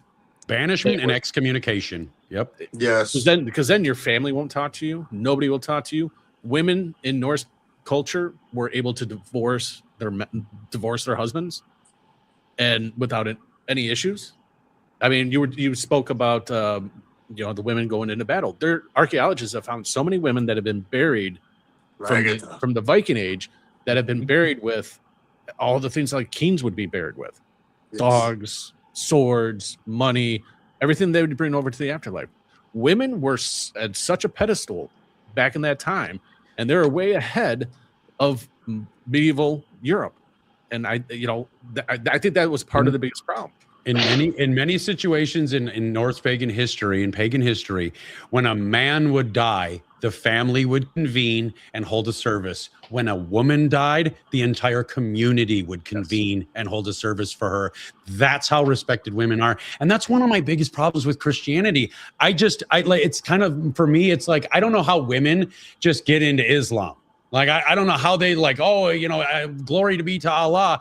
Like, and while you're wearing a fucking burqa, because you're not allowed to be seen. You're not allowed to be comfortable. You have to, if you go swimming, you have to wear this shit. Now in many countries in the Middle East, the Islamic law says that women only need one eye to see. So the burqas are stitched over one eye. They only have one hole in their entire fucking thing so that they can see, and they're not allowed to speak. I don't understand how you could take part in this. Christianity is the same thing for me. With my respect for women, I don't understand how women can be Christian when the entire religion and the other two Abrahamic religions that pair with that treat you people like shit. Yes. And see, here's my thing is, look back at the Bible and it's like the two representations that they want to give you guys for women is Eve, the one who was punished for fucking Eve trying to gain knowledge, and B, one was a prostitute. Like that's supposed to be. That's it. You ain't got no goddesses and nothing to be cheering on. You ain't got nothing good that came from y'all. Just a prostitute, and a chick that tried to gain knowledge and was punished for it. That there's a fucking problem with that. No, and let's take that one step further. She didn't just get punished for trying to gain knowledge. She actually put a blood curse on the rest of humanity for the rest of time, because of her in the book. We all people, but in their religion, they are cursed with a blood curse that they can't live down because of her. So every sin you commit, woman's fault. Every fucking immoral act you commit, woman's fault. It all revolves back to women, and that's why you guys aren't allowed to have rights. That's why you guys aren't allowed to have a voice. It's why you guys aren't allowed to be seen, be heard. It's wild. Sorry, I was trying to go back. I saw a comment that came up, and I wanted to touch on it. Yes, Skolgamores. Yes, Skolgamores. And to be honest with you, Cliff's a little bit too tall to be a Viking. I'm just saying. The Vikings were actually the Norse were actually short, about 5'11". Yeah. They're Well, they short, said short as like, day. well, those were the bigger guys, dude. They all average about 5'8". Yeah. So you guys would walk in a room and they'd be like, "Hey, look, these guys from." I know there was the last great Viking. He was 6'6". Yeah. Forget his name right off the bat. You'd probably know, Dave. But he was Leif 6'6". Was Leif Erikson. Was it You're Leif so old, Erikson? God. Leif Erikson. You want to talk about Leif Erikson discovered the West. Harold Hardrada. Oh yeah, 500 Harold- years before Columbus. Harold Hardrada was the last great Viking. Yes. He stood 6'6", bigger than his own men. He was a giant among men. Who, 6'6" and Harold 5'8". You're damn right he's a giant. She just got it. Who was that? Original Sin. Whoever just said Original Sin. Yeah, Catherine. Women are. That is you. That is what the Christian fucking church looks at you like. The entire faith says you are responsible for the original sin. Because all you want to do is get some knowledge. And I did for the longest time. And I was like, this is fucked up. Well, that means you have to stop beating them now, Huck. Just kidding. I'm kidding them, bro. I'm joking. That was a joke. Hey, They are allowed to wear socks. The spankings are wanted, okay? We're good. They are allowed to wear socks, and we'll tell you that again. When they call you daddy, it doesn't mean Jesus, you know? Now, that was a little joke to lighten up that stuff. Someone asked me earlier, somebody wrote to me, and they've never heard what I believe in. Listen. Well, you don't speak of it, you really. Because again, it's always been my own private thing. I kind of like a lot of different theologies, right? So there's the theology of Jesus. I like the way he treated people, what he was trying to do, what he was trying to accomplish before man got involved and butt-fucked the whole thing.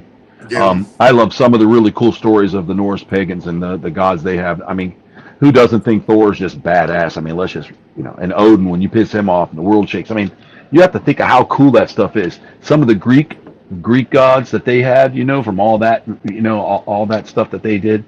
But as far as trying to live more like, I try to stay away from stuff. I kind of follow what I just read to you. I lean more towards like LaVeyan Satanism because we're our own God. You can get up and you can create the world you want to live in, and we have that power.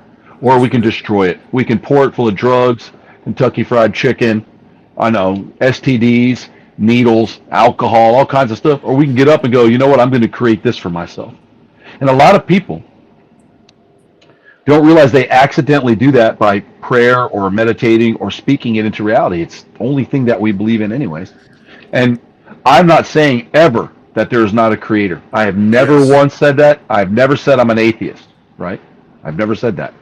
But as of right now on this planet, I'm my own God. It's always a thing and when you're done, like I've always thought about suicide, people's theory on suicide. Suicide, if heaven is so great, you guys can and have the ability to take your own life and go to heaven. Nowhere does it specifically say that. That was doctorate written by people because they didn't want people killing themselves off back then due look at to the Asian faith. Loss of what's that called? Well, they're all going to hell according to certain religions, but yes, they disembowel themselves when they dishonored their people. Yes, it was done during when Pearl Harbor happened. That's what the emperor was just. Yep, they all he had no idea themselves while somebody else. So they made that whole thing up. You guys can dig into the evolution of religion's views on suicide. Suicide, they compared it. Well, that's murder, and you're not allowed to murder. Taking your own life is choosing to turn off. I'm not saying for anyone to ever do that. Disclaimer. I'm not telling anybody to ever off themselves, right? But I still believe that if you have something wrong with you that's no longer done, you have that right to want to go to sleep. I've never understood why we can just line up innocent dogs and cats whose only job is to be here to love their owners. We just gas them because, there's not enough room. Next. And nobody ever changes anything. I see a lot of signs. I see a lot of picketing. But we'll go and we'll take a mother dog that comes in with her puppies and we'll abort those babies. We don't care about that dog and how it feels, even though it's completely different sentient being than me. But we'll complain about abortion in human life. We'll complain about this. We'll complain. And it all ties back to this creator and what was made. So for me, I can't speak for the creator of why I'm here. Rather, it's a programmer. It's God. It's Odin. It's the devil himself. I can't speak because I have no idea. I can only put together what I think I can feel, and try to do right by the people I care about. So yes, I would fall more into that, and that's where I would be with it. So if you want to know me, they've been asking this question for an hour now, and I want one of you guys to address it however you want to. But they want to know about reincarnation, heaven, hell, things like that. There was a comment, Laura, that popped up recently. I think it was light blue. It was like a light blue background, I think. Let me about Norse paganism. Go shoot, Cliff. What you got? Get 1 second, Dave. There we go. Leave that right there for a minute. I'm going to have you handle that, Dave. But there was a comment, and if I butcher your name, I'm sorry, dude. I think it's Nasario Terrazas. He said, again, we don't know. He's asserted the idea that we don't know for a fact whose religion is right or wrong or whatever. Absolutely. And I 100% agree with that. And no truer statement has ever been made. And this is quite possibly the biggest dividing line between Christians and literally every other religion, because every other religion, we will openly admit, Norse pagans will openly admit, we can't prove that our gods ever really truly existed. We cannot prove to you that our doctrine, our path of faith is the one for your heart. We will openly admit this. All other religions will say this, but the Abrahamic religions, and especially Christianity, you are consistently asserting that your religion is the only religion that should be believed. Your God is the only God that ever truly existed. And again, we can't prove it. I know people will say, believe, it's been proven Jesus existed. It has not been proven that Jesus existed. It is speculated that he existed because he does come up in other books of other religions. There was a time span where he wasn't around, and then he showed up in what was a Hinduism, I think, Troy, where he showed up in Hinduism. So that's not proof. That's not proof, but it is a good basis to say that he did exist. But again, you can't prove it, but you guys seem to think that that's the only thing that, and the only one that ever was true. And you guys speak, for me anyway, I get a lot of shit because I'm Norse pagan, and I speak on, I just say it like it is. So I get told that I follow a false prophet all the time, and I want to make this really clear, and then I want to get to one more point, and then Dave, I am going to have you handle that one. I get told that I'm worshiping false prophets all the time. By definition, false prophet is the newest god. It's the god that that was attempted to replace older gods. That's Jesus. Jesus is the newest god. He is the false prophet. If you're going to come at me and talk to me about false prophets, you need to know what the fuck you're talking about. He's the newest god. So him, Muhammad, and whatever the fuck the Jews believe in, those are the false prophets. Those are the ones that replaced every other god, not even of my own culture, but all other cultures. So just hold off on that. And then one real quick thing, atheism. That's a neat religion. And every time I say it's a neat religion, I get a lot of comments. I get so much shit because the atheism is the lack of religion. No, atheism is the newest religion, because if you ask me, when you band together in congregations and you fight other religions, you are now a religion. All right, Dave. All right. So, so I want to address this. Okay, so what about reincarnation, devil, and hell? Yes, Norse pagans do believe in reincarnation. So we have that similarity there. As far as hell goes, yeah, we do have a hell, but our hell is completely different from what you're thinking. See, the goddess Hel, which is Loki's daughter, she basically watches over the dead who die of natural causes, diseases, and sicknesses. We have many different places where we can go, but it depends on how you die. If you die a noble death, you can go to Valhalla, or you can go to Freya's Hall. Freya gets the first pick when it comes to battle. She takes the first, I think it's the first 10 warriors she gets, and then the others go to Odin. But as far as hell goes, the goddess Hel, she watches over all the dead, takes care of them. It's kind of like from what the texts say, it's like kind of a gray area, but it's gloomy, but everybody's happy. Everybody's just wandering around, living out the rest of their days until the reincarnation happens. So we do believe in reincarnation. But your hell's called Helheim, correct? Hell, yes. Helheim, and it's just a continuation of the life you're already living, correct? Correct.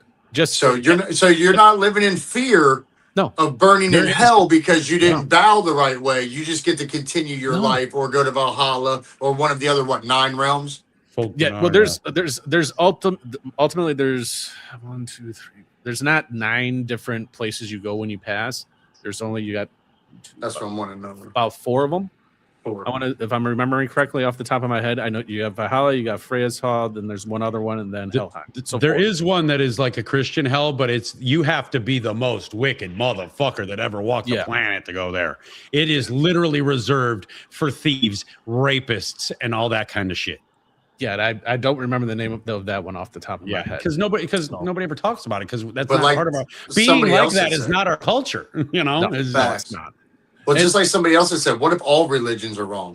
And I wanted to touch on that. Possible. What if religion, and I do say Christianity largely, but it can go to all the religions, even the ones I practice, even the one I practice. What if, wild-eyed idea, what if Christianity is a litmus test to see who belongs here and who deserves to be here? What if Christianity is a litmus test? What if Christianity is a test to see who will blindly follow anything they're told and that's used as a test? So when the rapture comes and all of the people are called home, what if that's just deciding that these are the people that are too fucking stupid to inhabit this planet, because those are the people that are going to be the worst for this planet and the future of all living things? What if? Yeah. What was that one? And there was also, I mean, there's been people that will actually, when it comes to Jesus, that he was here to raise the conscience of the people. And that's why ultimately he was killed. Absolutely. He was killed. They feared him because he was raising the conscience of everybody that was around him. And he would sit. He was a radical. He was a radical. In the eyes of today's society, he was a radical.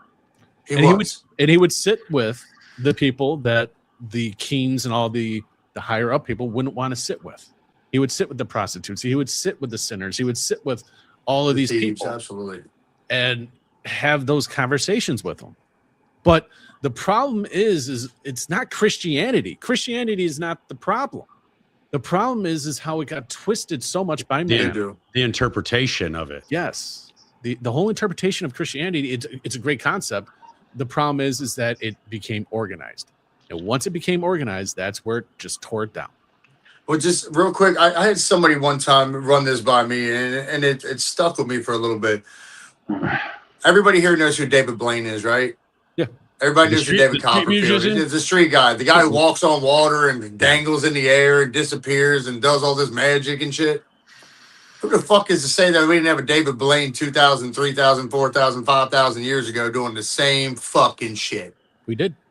Well, at least 2,000 years ago, we had Moses. And then people are like, holy shit, look what this guy's doing, dude. And they start writing books. Go ahead. I'm sorry. The pagans had seers that saw into the future, saw in the past, and all that stuff. They had magic. They had all that stuff.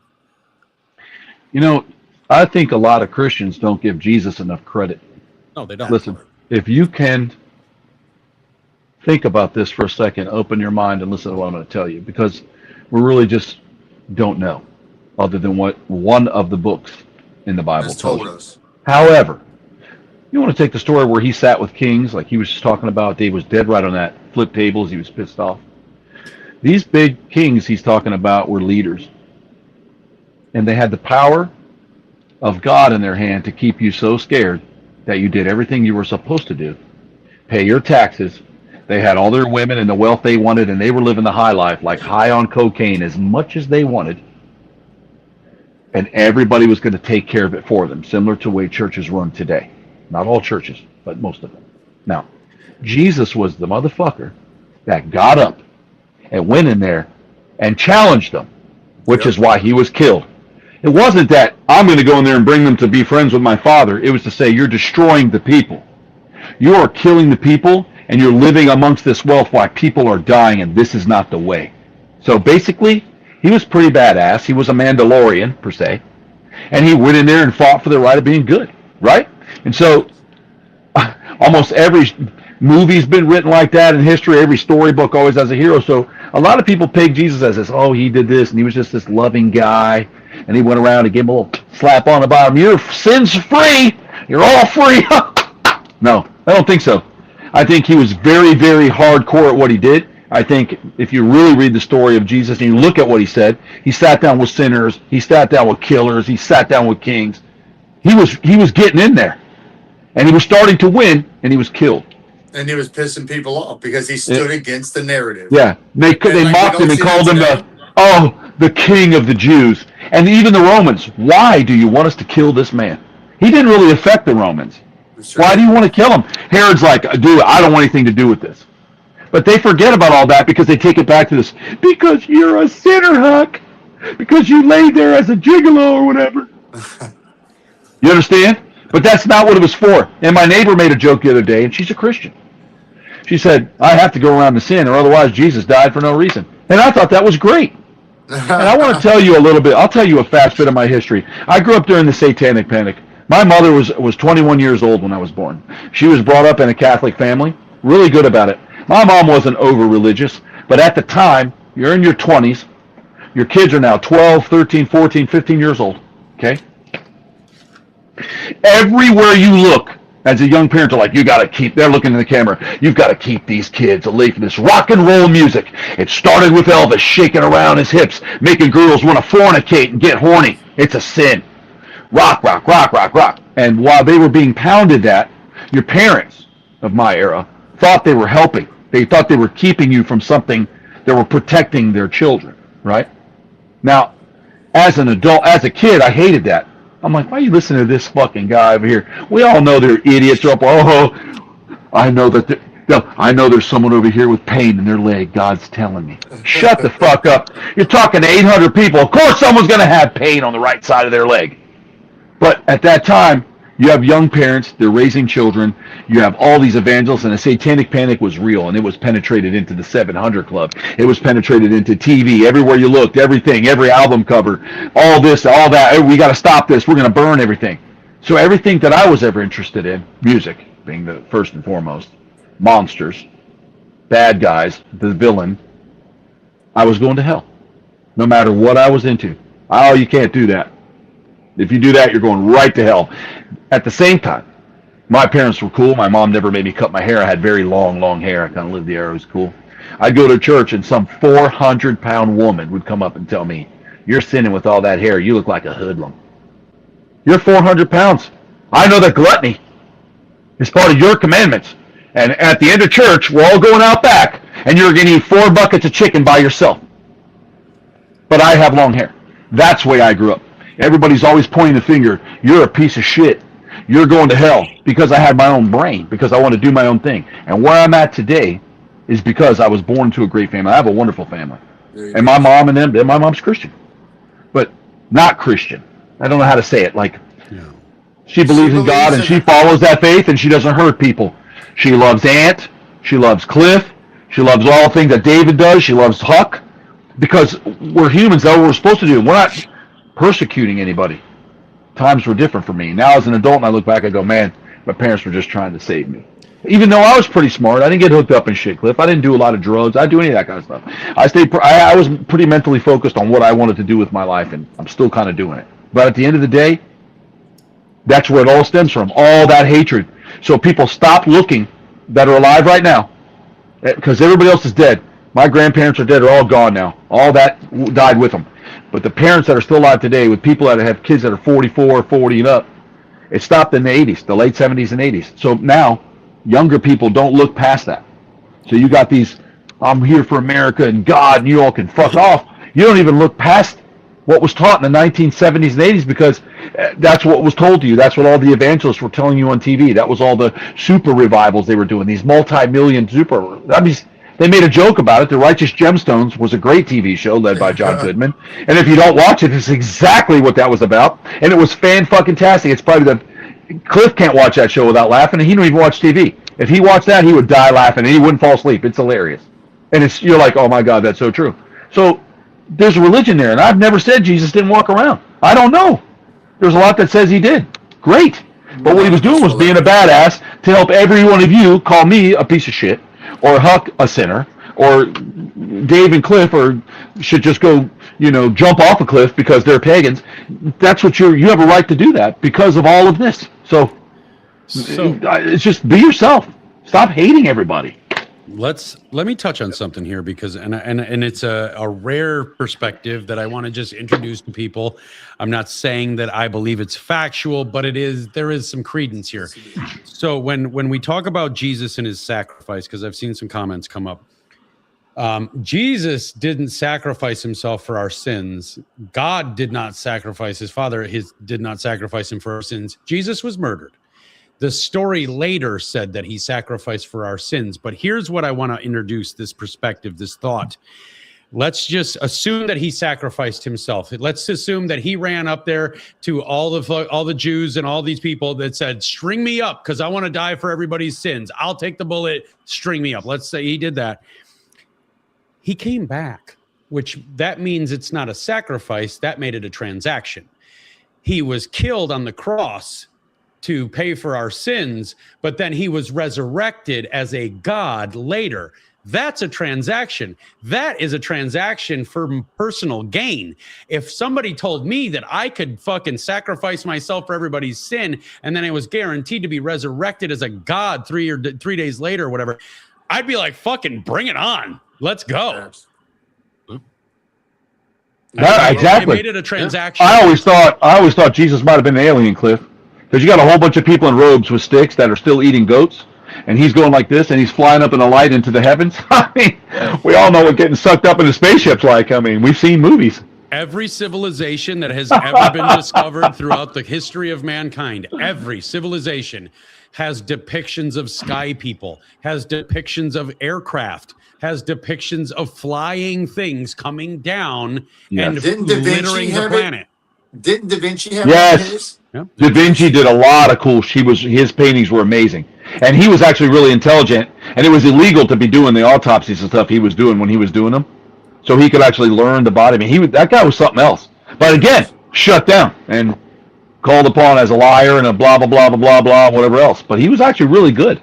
We have to understand. But Da Vinci's good. We have to understand that. Go ahead. Go ahead. Sorry, Cliff. We just got to understand that society as a whole, once man got control through religion, because that's how they got control, and once man got control, everything became fucked because we are born being told what to think. Most Christians don't believe in Christianity because they found it later and it spoke to them. Most Christians believe in Christianity because they were forced to as a child. That's what it is. It's indoctrination at its finest. But what we have to understand is that if you look at outside of religion, at the systems we live by as mankind, everything is meant for a system of control. Look at the American educational system, which is the most dog shit thing on the fucking face of the planet. It is the Franco-Prussian school systems, the school structure. And the reason that the Franco-Prussian school structure was invented was to make people satisfied or pacified by sitting and working for somebody else. That's the entire American educational system. We take kids that have energy. They've got different thoughts. They've got questions. They've got all this other shit that's going through their fucking young little minds because they're trying to grow on a natural level. And we've got teachers who I will fucking say are the scum of the fucking earth because I've never had a good teacher in my life other than maybe one or two that were understanding. And I wouldn't even say they were great teachers. I've had problems with teachers and I have a problem with the educational system. So we've got all these teachers that are upholding this system of indoctrination and the Franco-Prussian school system of turning our children into drones. And as soon as our children become children in class and they exhibit signs of energy, they question the narrative, they question the authority. What happens? ADHD, they send them to the fucking doctor and they get them pumped full of fucking pills. And what happens later? 100% of mass shooters were on some sort of fucking antidepressant medicine, and that is because they were given that to be good little fucking drones, good little worker bees. Shut the fuck up, do your fucking job, earn me money. The guy with the $80 million car collection and a warehouse full of employees that can't make ends meet, he's the motherfucker that's funding the school system, and the teachers are the ones that are implementing that bullshit into the minds and lives of our children. It's all about control. Yes, I want to, before I go on. Hold on, I can't hear Troy. Troy's cut out. Troy, you're cut out. No audio. No audio. I didn't do that. Well, I didn't. I must have said something. I was just going to say they try to make us all equal, and the whole lie that we've been taught our whole lives is that we're all born equal. We are not born equal. We are not. We are not. And there are people that are intellectually higher than everyone else, and there are people that spend their whole lives very simple, and there's nothing wrong with that, right? But their brain gets to a certain level, and it sits there. We've met many of those. Yes. Well, I am not equal to them. We have equal opportunity, and when children start to excel, they're snapped right back into stuff. Yep. So they do that on purpose. Cliff, you're absolutely right about that. School was absolutely here it pisses everybody off. My mother went to every school we all went to and said, never send homework with my children, ever. That's their time to think, to be kids, and to be home. That's family time. Do not send homework home with my kids, ever. If you can't do it in 8 hours, you're not doing your job. She did that. That's a true story. We never had homework, at least towards the end. It was actually fantastic because they were teaching you to bring your homework with you. So you're constantly working. You're constantly making money for the man. It's exactly what Cliff said. And if you look at the science of it, you'll see exactly what it was. And it took our time away. You can't hang out with Cliff today, Troy. You got to finish your math test that you brought home. I want to hang with Cliff. The food pyramid, the 3 meals a day. We're not supposed to eat like that. They flipped the entire food pyramid over because it was one way one moment, and then flip it completely over and say it's another way. And now it's flipped again. Now it's flipped again. Like you're not supposed to eat 3 meals a day. You're not supposed to eat all this bullshit they're fucking telling you. They want you to be a consumer. They want you fat. They want you lazy. They want you dependent. The food pyramid flipped in the 1950s when Big Cereal. This is actually fucking true. Big cereal, Rice Krispies, Frosted Flakes. They paid the government to flip the food pyramid and replace eggs, which are nothing but fucking protein and carbs and everything your body needs to replace that with sugary cereals so that the kids would get addicted to the product and they could make more money. This is a fact. It's also the same thing as the Pledge of Allegiance. The Pledge of Allegiance, God was never in the Pledge of Allegiance until the 1950s. You can do whatever you want. Because you need to fucking be, you need to be controlled. And it's the religion of fear. So, well, I mean, somebody asked if you could be burned or cremated or buried or cremated. It doesn't matter. It doesn't matter. This is just clothes. It does, right? This is just clothes. Yeah, driftwood to dirt. It's the same shit. Yeah. I mean, really, bones, ash, that's all of it. Well, and you know, speaking of that, like, I mean, what about the trumpets? The ravens cawing or the crows, Can we get into that? We got time. It's long, but the 7 signs of the apocalypse or whatever, that's directly out of paganism, like Norse paganism, like literally the crows equal the trumpets, it's all there, but you've got to want to look at this. You've got to want to see the truth.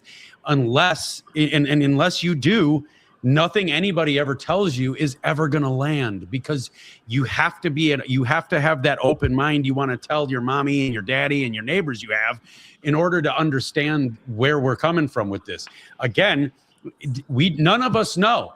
Christians are the only ones that seem to know that their religion and their God is the only one that ever existed. Look at I had one the other day. Well, look at our calendar. It's based on Jesus's life. That's when time started. But we can carbon date shit to millions of years ago. That's 2,000 years old.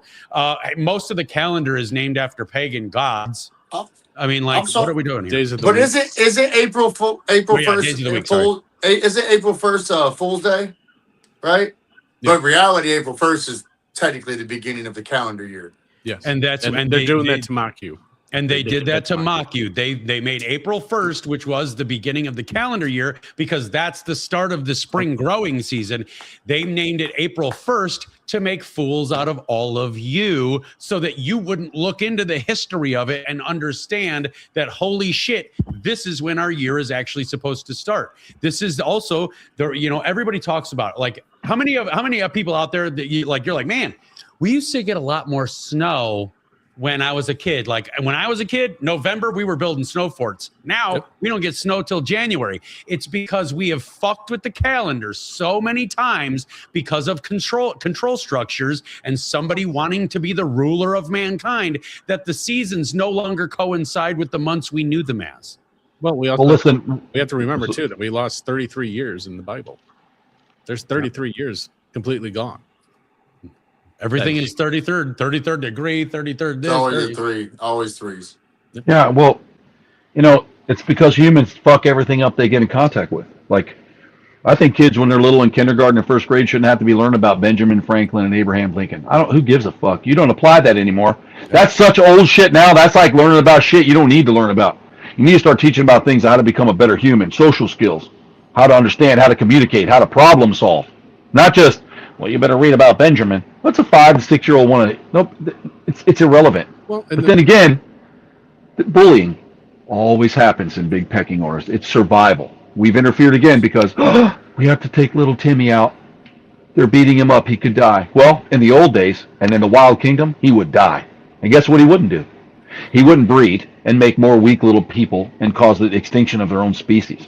People don't even look into that either, dude. We've taken and changed so many things now that we're creating a lot of problems because we just interfere way too much. Absolutely. Period. With our opinions. Right. We should just let it happen. Like you were saying, every day of the week is after the Norse gods. Yeah, except for Saturday, Sunday. Well, Sunday and Monday, kind of, but Sunday's God's Day, Dave. Sundays we honor the sun. Monday we honor the moon with Manny and Soul. And Sunday, well, and Christians they relax that day. They have chicken. Well, technically, per Christianity, their Sabbath would be on Saturday, but they still celebrate on Sunday. But yet Sunday is the beginning of the week. Unless you're a 7-day Adventist. Right. And I'm just saying. And Saturday is Saturn Day, and that was the day of wash, which back then the Norse were probably the most cleanliest people out of anybody. No, Christianity fundamentally wrong. Christianity is the newest. Paganism predated Christianity by thousands of years. I'm sorry. I thought you all telling me no, I was wrong. I was like, wait a minute. No. No, we're trying to answer questions. So bring back home economics, middle class, woodworking, balance a fucking checkbook. Yeah, that's what I was going to tell you. The jobs of today that mean something are put down as a loser job. Yes. Building, construction, road work, pipe work. Skill based. Yeah, it's all you don't want to do that. You want to sell Bitcoin and you want to be a creator and not even that. You want to create video games and you want to do this. You don't want to work on the road. You don't want to build a house. Who the fuck wants to do that? We'll just let illegals do it because they're worthless. That's exactly what they teach subliminally, and they teach you that. You don't see that? I'll tell you what. One of the most rewarding things I've done in my life is with my job, and I work on the roads. Well, that's a terrible job. You should be ashamed of yourself that you did some dumb job like that. That's what I'm trying to say. Right. Those are important. We have to have that stuff. And he's good at it. Why is that a terrible thing? Why does everybody have to be a whiz kid and sell Amway? Well, that also plays into the gender argument, why they're trying to erase men, why we have so many women out here saying, we don't need men. We don't need men. Well, first off, if you want to have kids, you need men. I know you guys believe that you're the only sole creator of life, but without a male seed, you're not creating shit. You're creating a period. That's all you're creating. But that's the gender argument is, and trying to erase men is because men predominantly build the roads, put the power lines up, build the buildings, run the sewer systems, all of this shit. And they want to get rid of men because we're the ones that keep the goddamn world rolling while women do the women shit. Women are the nurturers. Women raise our children to be productive, successful, smart, intelligent, free-thinking people. We all have our own thing that we offer life itself, but the people that rule us, our owners, they're trying to erase part of us because Christianity tries to too challenging. But now we're in a modern climate where they're just trying to erase men, because if you erase one side, you have full control of the other. Touch on. Look, what I'm gonna say next to piss you off, but the world you live is created by men. Right you have are given you by men. Let me elaborate. You don't have the manpower to fucking enforce the rights that you want. So without men, you have no fucking rights. So if they take away the masculinity and give you a bunch of fuck boys and bitch boys that won't fight for your shit, you're gonna lose everything. Well, that's facts. And in some countries, they try to do it here, but women don't matter in some countries to this day. Oh yeah, they still don't. And all the Abrahamic ones. But that's what I'm saying. So they want to convert them. Everybody wants that. They want to be, and I get that. It's pretty fucked up, man. Everybody's taking everybody's shit and just mixing it up because we're getting a little crazy. It's time to like sit down and rethink what we're doing. We're digressing. We are unevolving, Cliff. Right. That's what I think. We're going back. We're unevolving. We're going backwards. Absolutely devolving into chaos, and that is what our owners want. That's the idea behind everything. For many of you, you probably don't know that George Washington didn't want to run on a two-party system, but Britain, who already owned this place, forced him to. George Washington wanted to run on one party. He said, we are of one country, of one people. We should be of one mindset. And the British Parliament that already owned the fucking place said, you can't do that and we'll fucking kill you if you try, because the only way you can control the masses is to have them divided. And every single system we have in this goddamn godforsaken fucking lifetime of ours is built on division. Gender roles, that's a big argument now. Oh, women can't do this. Oh, yes, they can. Women can become men. Men can become women. So we're just gonna erase the line of what we do there. The school system, everything, the fucking employment structure. How many times have you heard the fucking argument that women don't get paid like men, which is 100% bullshit because women don't do the same job men do. When I see, did you know all of the trade jobs is what they use to say that women don't get paid like men?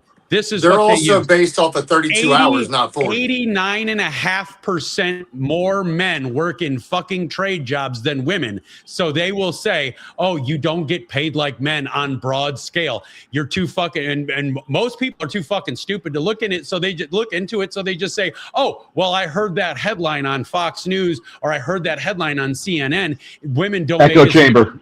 But it's true. Echo Here's chamber. another one. Here's another one. Let me elaborate on that. How about this? Women don't get paid like men. We'll take the same office job, right? Women don't get paid like men. What happens if you pay them identical and then you introduce this woman to this man, this single woman to this single man, and you introduce them and they start courting? What happens? If the man says, well, we get paid equal, you gotta pick up your end of the fucking tab, that woman don't want nothing to do with that motherfucker. So we have to pay for everything. And y'all motherfuckers still want to make as much money as we do, but you also want us to pay for everything. So there has to be a line somewhere. This is how they keep us divided. I want to play devil's advocate here real quick. They do keep you divided. It is definitely by design. Sorry, Jake. No, you're fine. And what I think, if it came down to like jobs where women were predominantly better than men, and a man tried to go into that position, OnlyFans, it will be getting paid more than what the guy would, I think. Sorry. Yeah. Was I wrong? Was I fucking wrong? A woman could fucking stuff the business end of a hairbrush up her ass and make fucking 10 times what the fucking best man could make on a road crew. Facts. I don't want to hear shit from. I'm sorry, but nowadays in this society, women have it easier than men.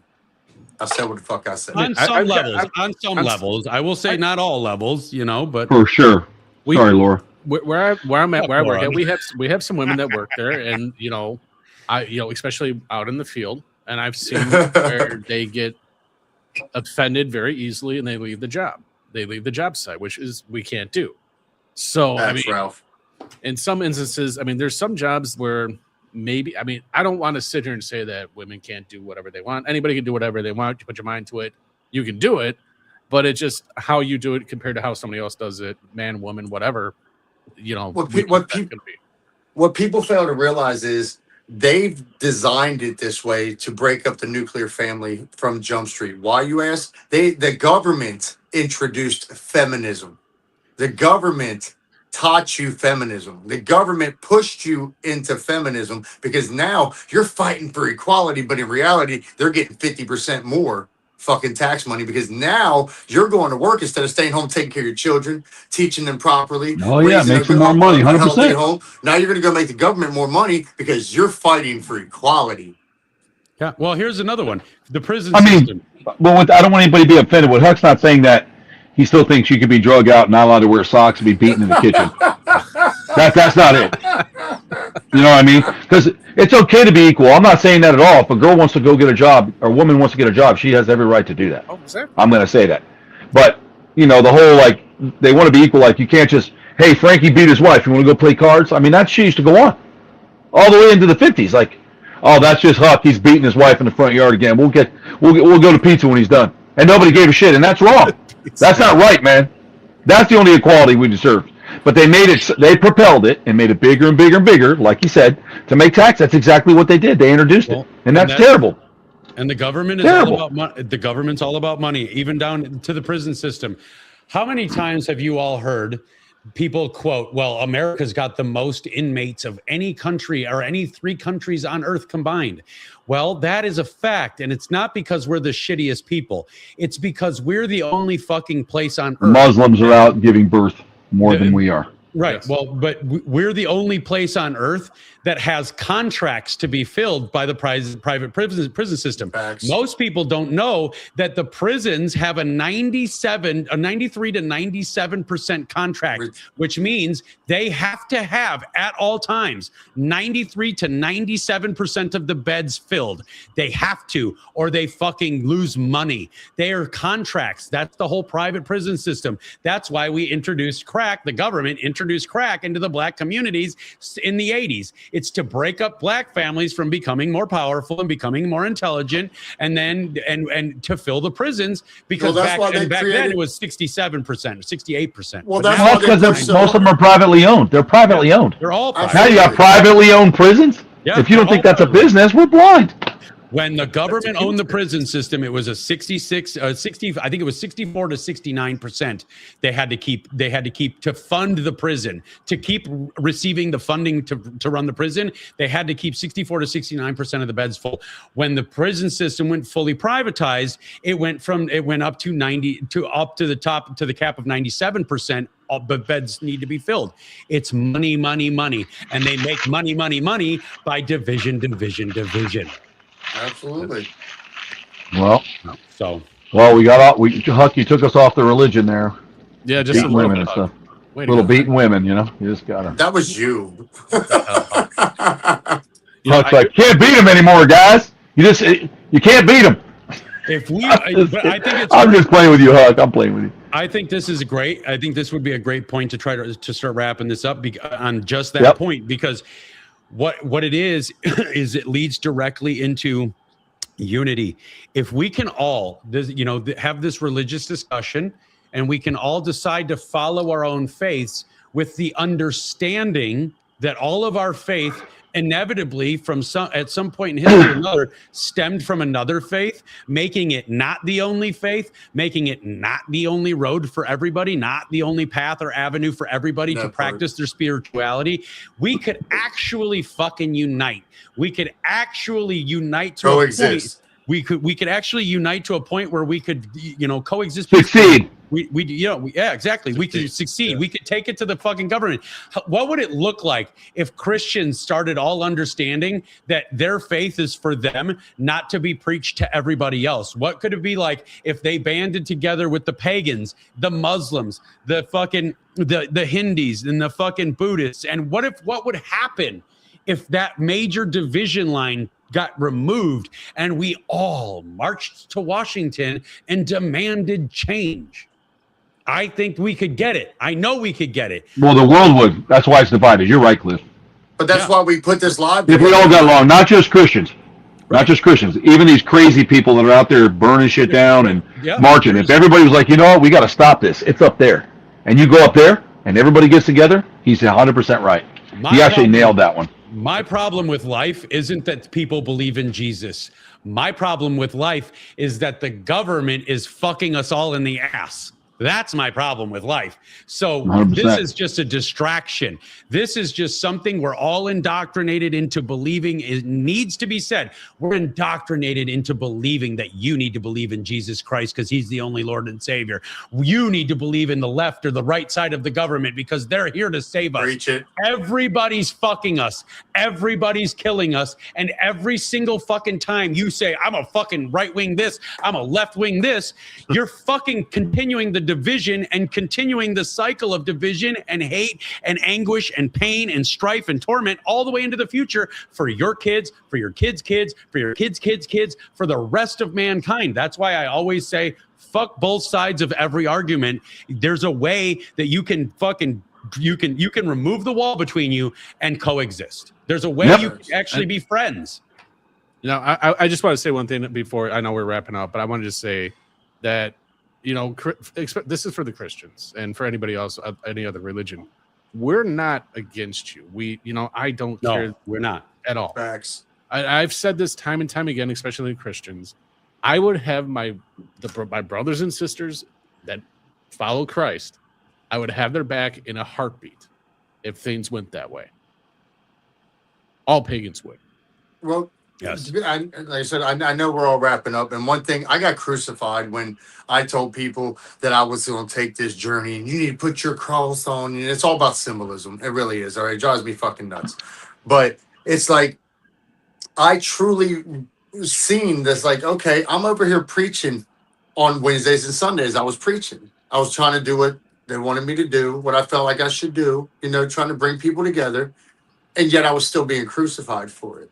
And that's when I decided, I was like, I'm over here preaching one side, but I got brothers that are pagan.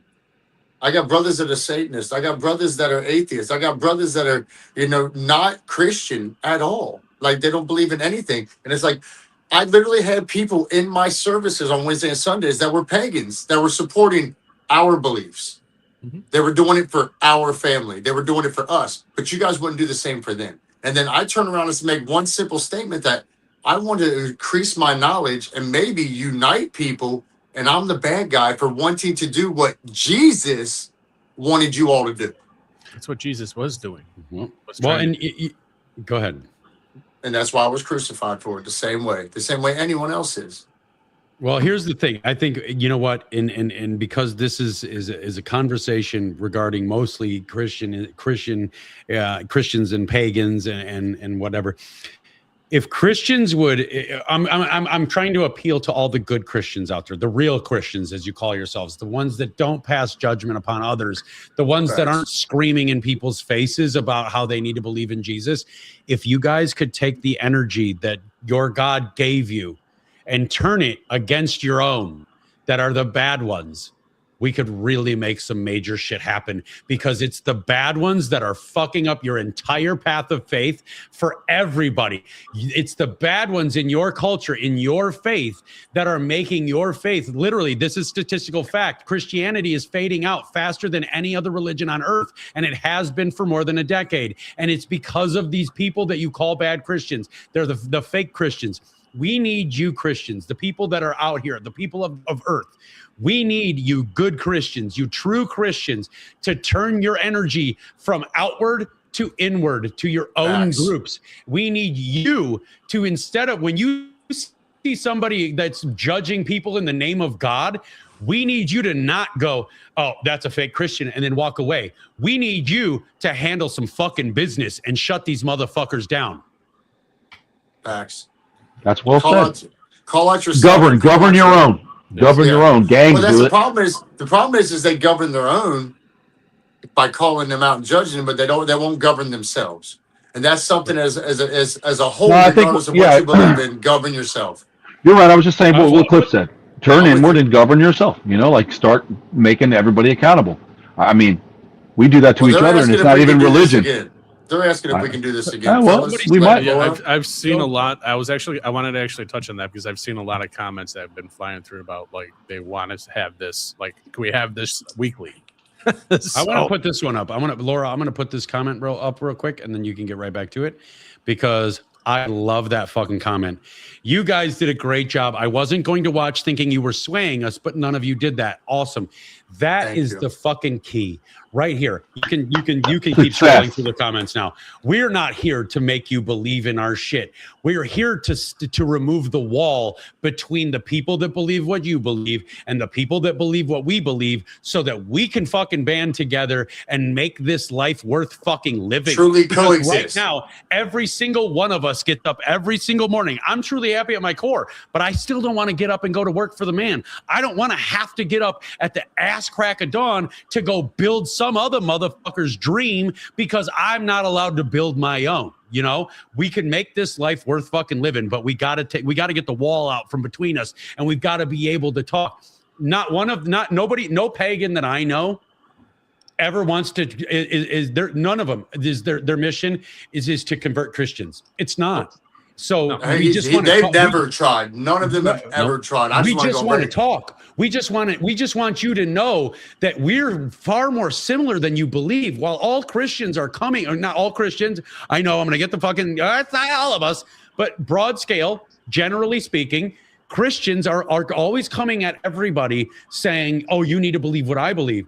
But when they come at pagans, they come at us and they say, "You need to believe what I believe because you're a fucking piece of shit if you don't."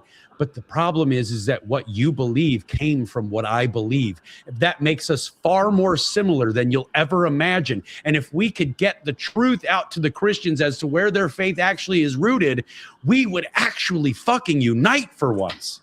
We would. And it would be so easy to be able to unite because our beliefs are the same. Yeah. You just got to realize where they come from. That's it. No. If everybody strived to be a better person, regardless of your beliefs, we'd all be better. People always, I just saw someone say religion is the least of their worries. I agree with the statement. However, all religions go out and vote and change the rules and laws against something you may believe in. So you need to pay attention to everything that's being done. Yes. Because if certain religions took over the United States, you would have a problem. If Islam took this motherfucker over, you women, you think Christians hated you? Fuck that. These motherfuckers, you all be in burqas, we're looking out one eye, and your kids will be getting raped all the fucking time, allegedly. But you know, stoned, acid poured on you, beat. Try to go have your pride parade in a fucking Middle Eastern country and see how fast you get tossed off a roof. Well, unless it's Israel, they have the biggest pride festival. That's not a good start. But that's a whole nother topic for a whole nother day. Yeah. That's you, man. I don't get into that. I appreciate all you guys. I appreciate you guys who showed up. I know it's been a long time coming. I appreciate those of you who came in with an open mind and tried to understand what I was trying to do.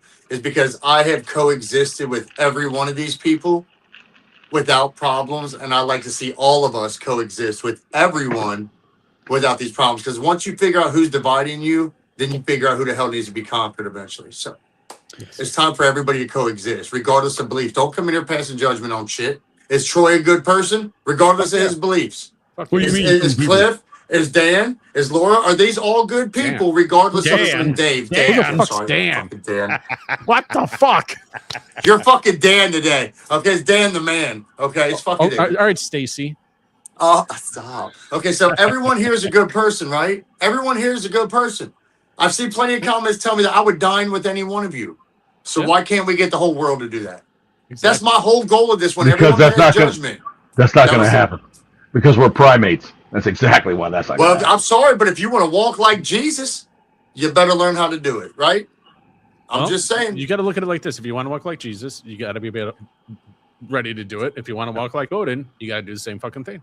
But it all leads to you being a better person and taking care of your communities. Live by the theology of your beliefs, not the man-made shit that was thrown in later. Exactly. All right. Let everybody know where they can find you, Huck. We'll go one by one. Well, shit, I'm on Facebook at Justin Stoll, or you can search TH3 Real Huckleberry almost anywhere. You can also, this was aired on YouTube, so please, if you want to go back and watch it, check on Savage's podcast, check on my YouTube channel. That'd be great. Everything, follow me on one platform. My link tree has the rest.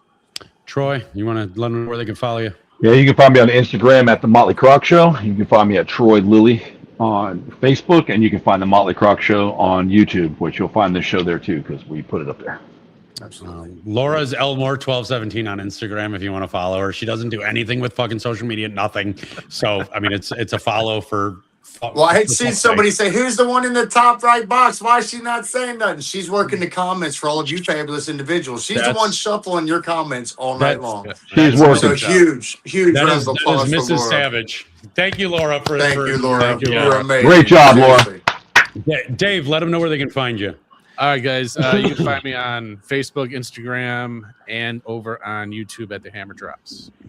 And if you want to help me get out these words, get these truths out, you can follow me at SavagelyLOUD on Instagram is where I'm most active. On that page, you're going to find two links. One of those links is the Savagely Loud podcast page on Instagram. If you could please follow us and as my co-host Dave here, if you could follow us over there, it'd be greatly appreciated. The other link you're going to find is a simple link tree. Anywhere you want to see my face or hear my rants, you can find it there, easy peasy. Outside of that, Facebook, X and Rumble at Savagely Loud, YouTube at Savagely Loud podcast. Please don't forget to like, share, and subscribe. subscribe that shit with all your friends. And you can email me in at SavagelyLOUD@gmail.com. You can email me and Dave together as the show at SavagelyLOUD@gmail or SavagelyLOUDpodcast@gmail.com. And please give us a rating and a review. Give us a good 5-star review on Spotify and Apple iTunes. Give us a good rating, good review. It really does help get the show out there. I'm not going to tell you that we can't do the show if we don't get it out there like everybody. Oh, it just makes it more possible for us to make this content. We're going to make this fucking content anyway because it's mission-based, not money-based. But we would really, truly, and it's for everybody here. But we would really, truly appreciate your support in following our pages and just helping us reach more people. Because Lord knows we've lost a lot of followers. My bad, Troy. We've lost a lot of followers for just trying to unite. Go ahead, Troy. No, I was just going to say you can catch us every Thursday at 8 p.m. on the Molly Croc Show because most of us are here too. Every Thursday at 8 p.m. And that's a fucking blast. I got to tell you, brother. We get into everything there. We don't just isolate everything. Hey, dude, I'll tell you, was it last week? Something happened. Everything was fucked up. No, it was the week before last week. Everything was fucked up. People were in and out and losing connection and this and that. I was holding up signs because I got left. It was at one point it was just me and Laura on Troy's show, and then he came back out of the fucking blue with an alligator or a crocodile or some shit. It's a wild ride. So Motley Croc Show every Thursday night, 8 p.m. Eastern, 7 p.m. Central. You're definitely going to want to fucking catch that show. And don't forget, I do a 9 a.m. coffee talk on Facebook, 9 a.m. Eastern, throw on some music, bullshit about current events, whatever. Just kind of get people's minds to change, to be happy so that they can go about and enjoy their day. I also do a life coach live at Conquering Demons and Healing Hearts on Facebook at 420. It is 420 friendly. Troy. Huck, I want to give you an extra shout out because of what you do, because you literally, there's so many people that do live shows and it's just because they want to get noticed. I know you, and you have one of the most beautiful fucking hearts I've ever met in my life. You actually do your live show so that you can make other people feel heard. And you engage with them. That's your whole show, awesome. Is to engage with people because you actually do stand behind what you say you want to do, and that's bring people together. I love it. Absolutely. So we will do another show together. We absolutely will. We do it every week anyways, but we'll do another one. I'd love to come on Savage's show. We have a great time. Absolutely. Yeah. Oh, yeah. I'm here for it. Savagely Loud, we're doing some scheduling, shifts because we've started now doing the live show on Sunday night every Sunday night at 7 p.m. Central. We do the live show Savagely Loud with me and Dave. We are going to get back to the guest shows, but because there's been so many organizational issues and trying to figure out StreamYard and live streaming and how we can actually run the show, because we're used to running the show, pre-recorded, so we don't have all the comments, we don't have all the crowd work, and we're just still learning how to do that. I love crowd work. Yeah, and I do too. I'm live shows are my favorite, and I've already told Dave that there is a very good chance that all of our shows will be moving to live shows. Hell yeah! And then we'll post them on Spotify. Let's fucking go. And I was gonna wait to probably say this, but the Hammer Drops is gonna start going live as well. That's still in the works, and I'm gonna be talking a lot about paganism through modern day society through a Norse lens as well. So if you're that's pretty cool. That'd be cool. If you're ever truly curious, for all of you out there, about Norse paganism and the breakdowns of it in small, palatable bits, follow the Hammer Drops, because Dave is doing a fucking fantastic job of laying out parts of this so that you can actually digest it. So follow him and watch his shit. Absolutely. And please, for the love of God, just go to my YouTube. All right, I think it's at TH3 Real Huckleberry 420. Just go up there and watch for a few damn minutes. All right, it'll take me 10 years to get to 4,000 fucking watch hours. On behalf of everybody here, we truly appreciate you sitting for this past 2 hours, almost 2.5 hours now, listening to the information we're putting out, and really looking at this with an understanding lens, understanding that we want to bring everybody together, but in order to do that, we have to get to the truth of things. And I want to thank everybody on the show. I want to thank Dave and Laura and Troy and Huck, because without all of you guys, this show particularly this one, would have never been possible without all of you guys interacting and engaging and using what you have in your hearts and your minds to extend that great thing, all of that greatness to the people on here. You guys really fucking made this show absolutely fucking amazing. Absolutely. And I appreciate Thanks, every man. last one of Thank you all. Thank you. Thank you. Thanks, Roll Luke. this motherfucker. All right. We out, folks. Have a great Saturday night. See ya.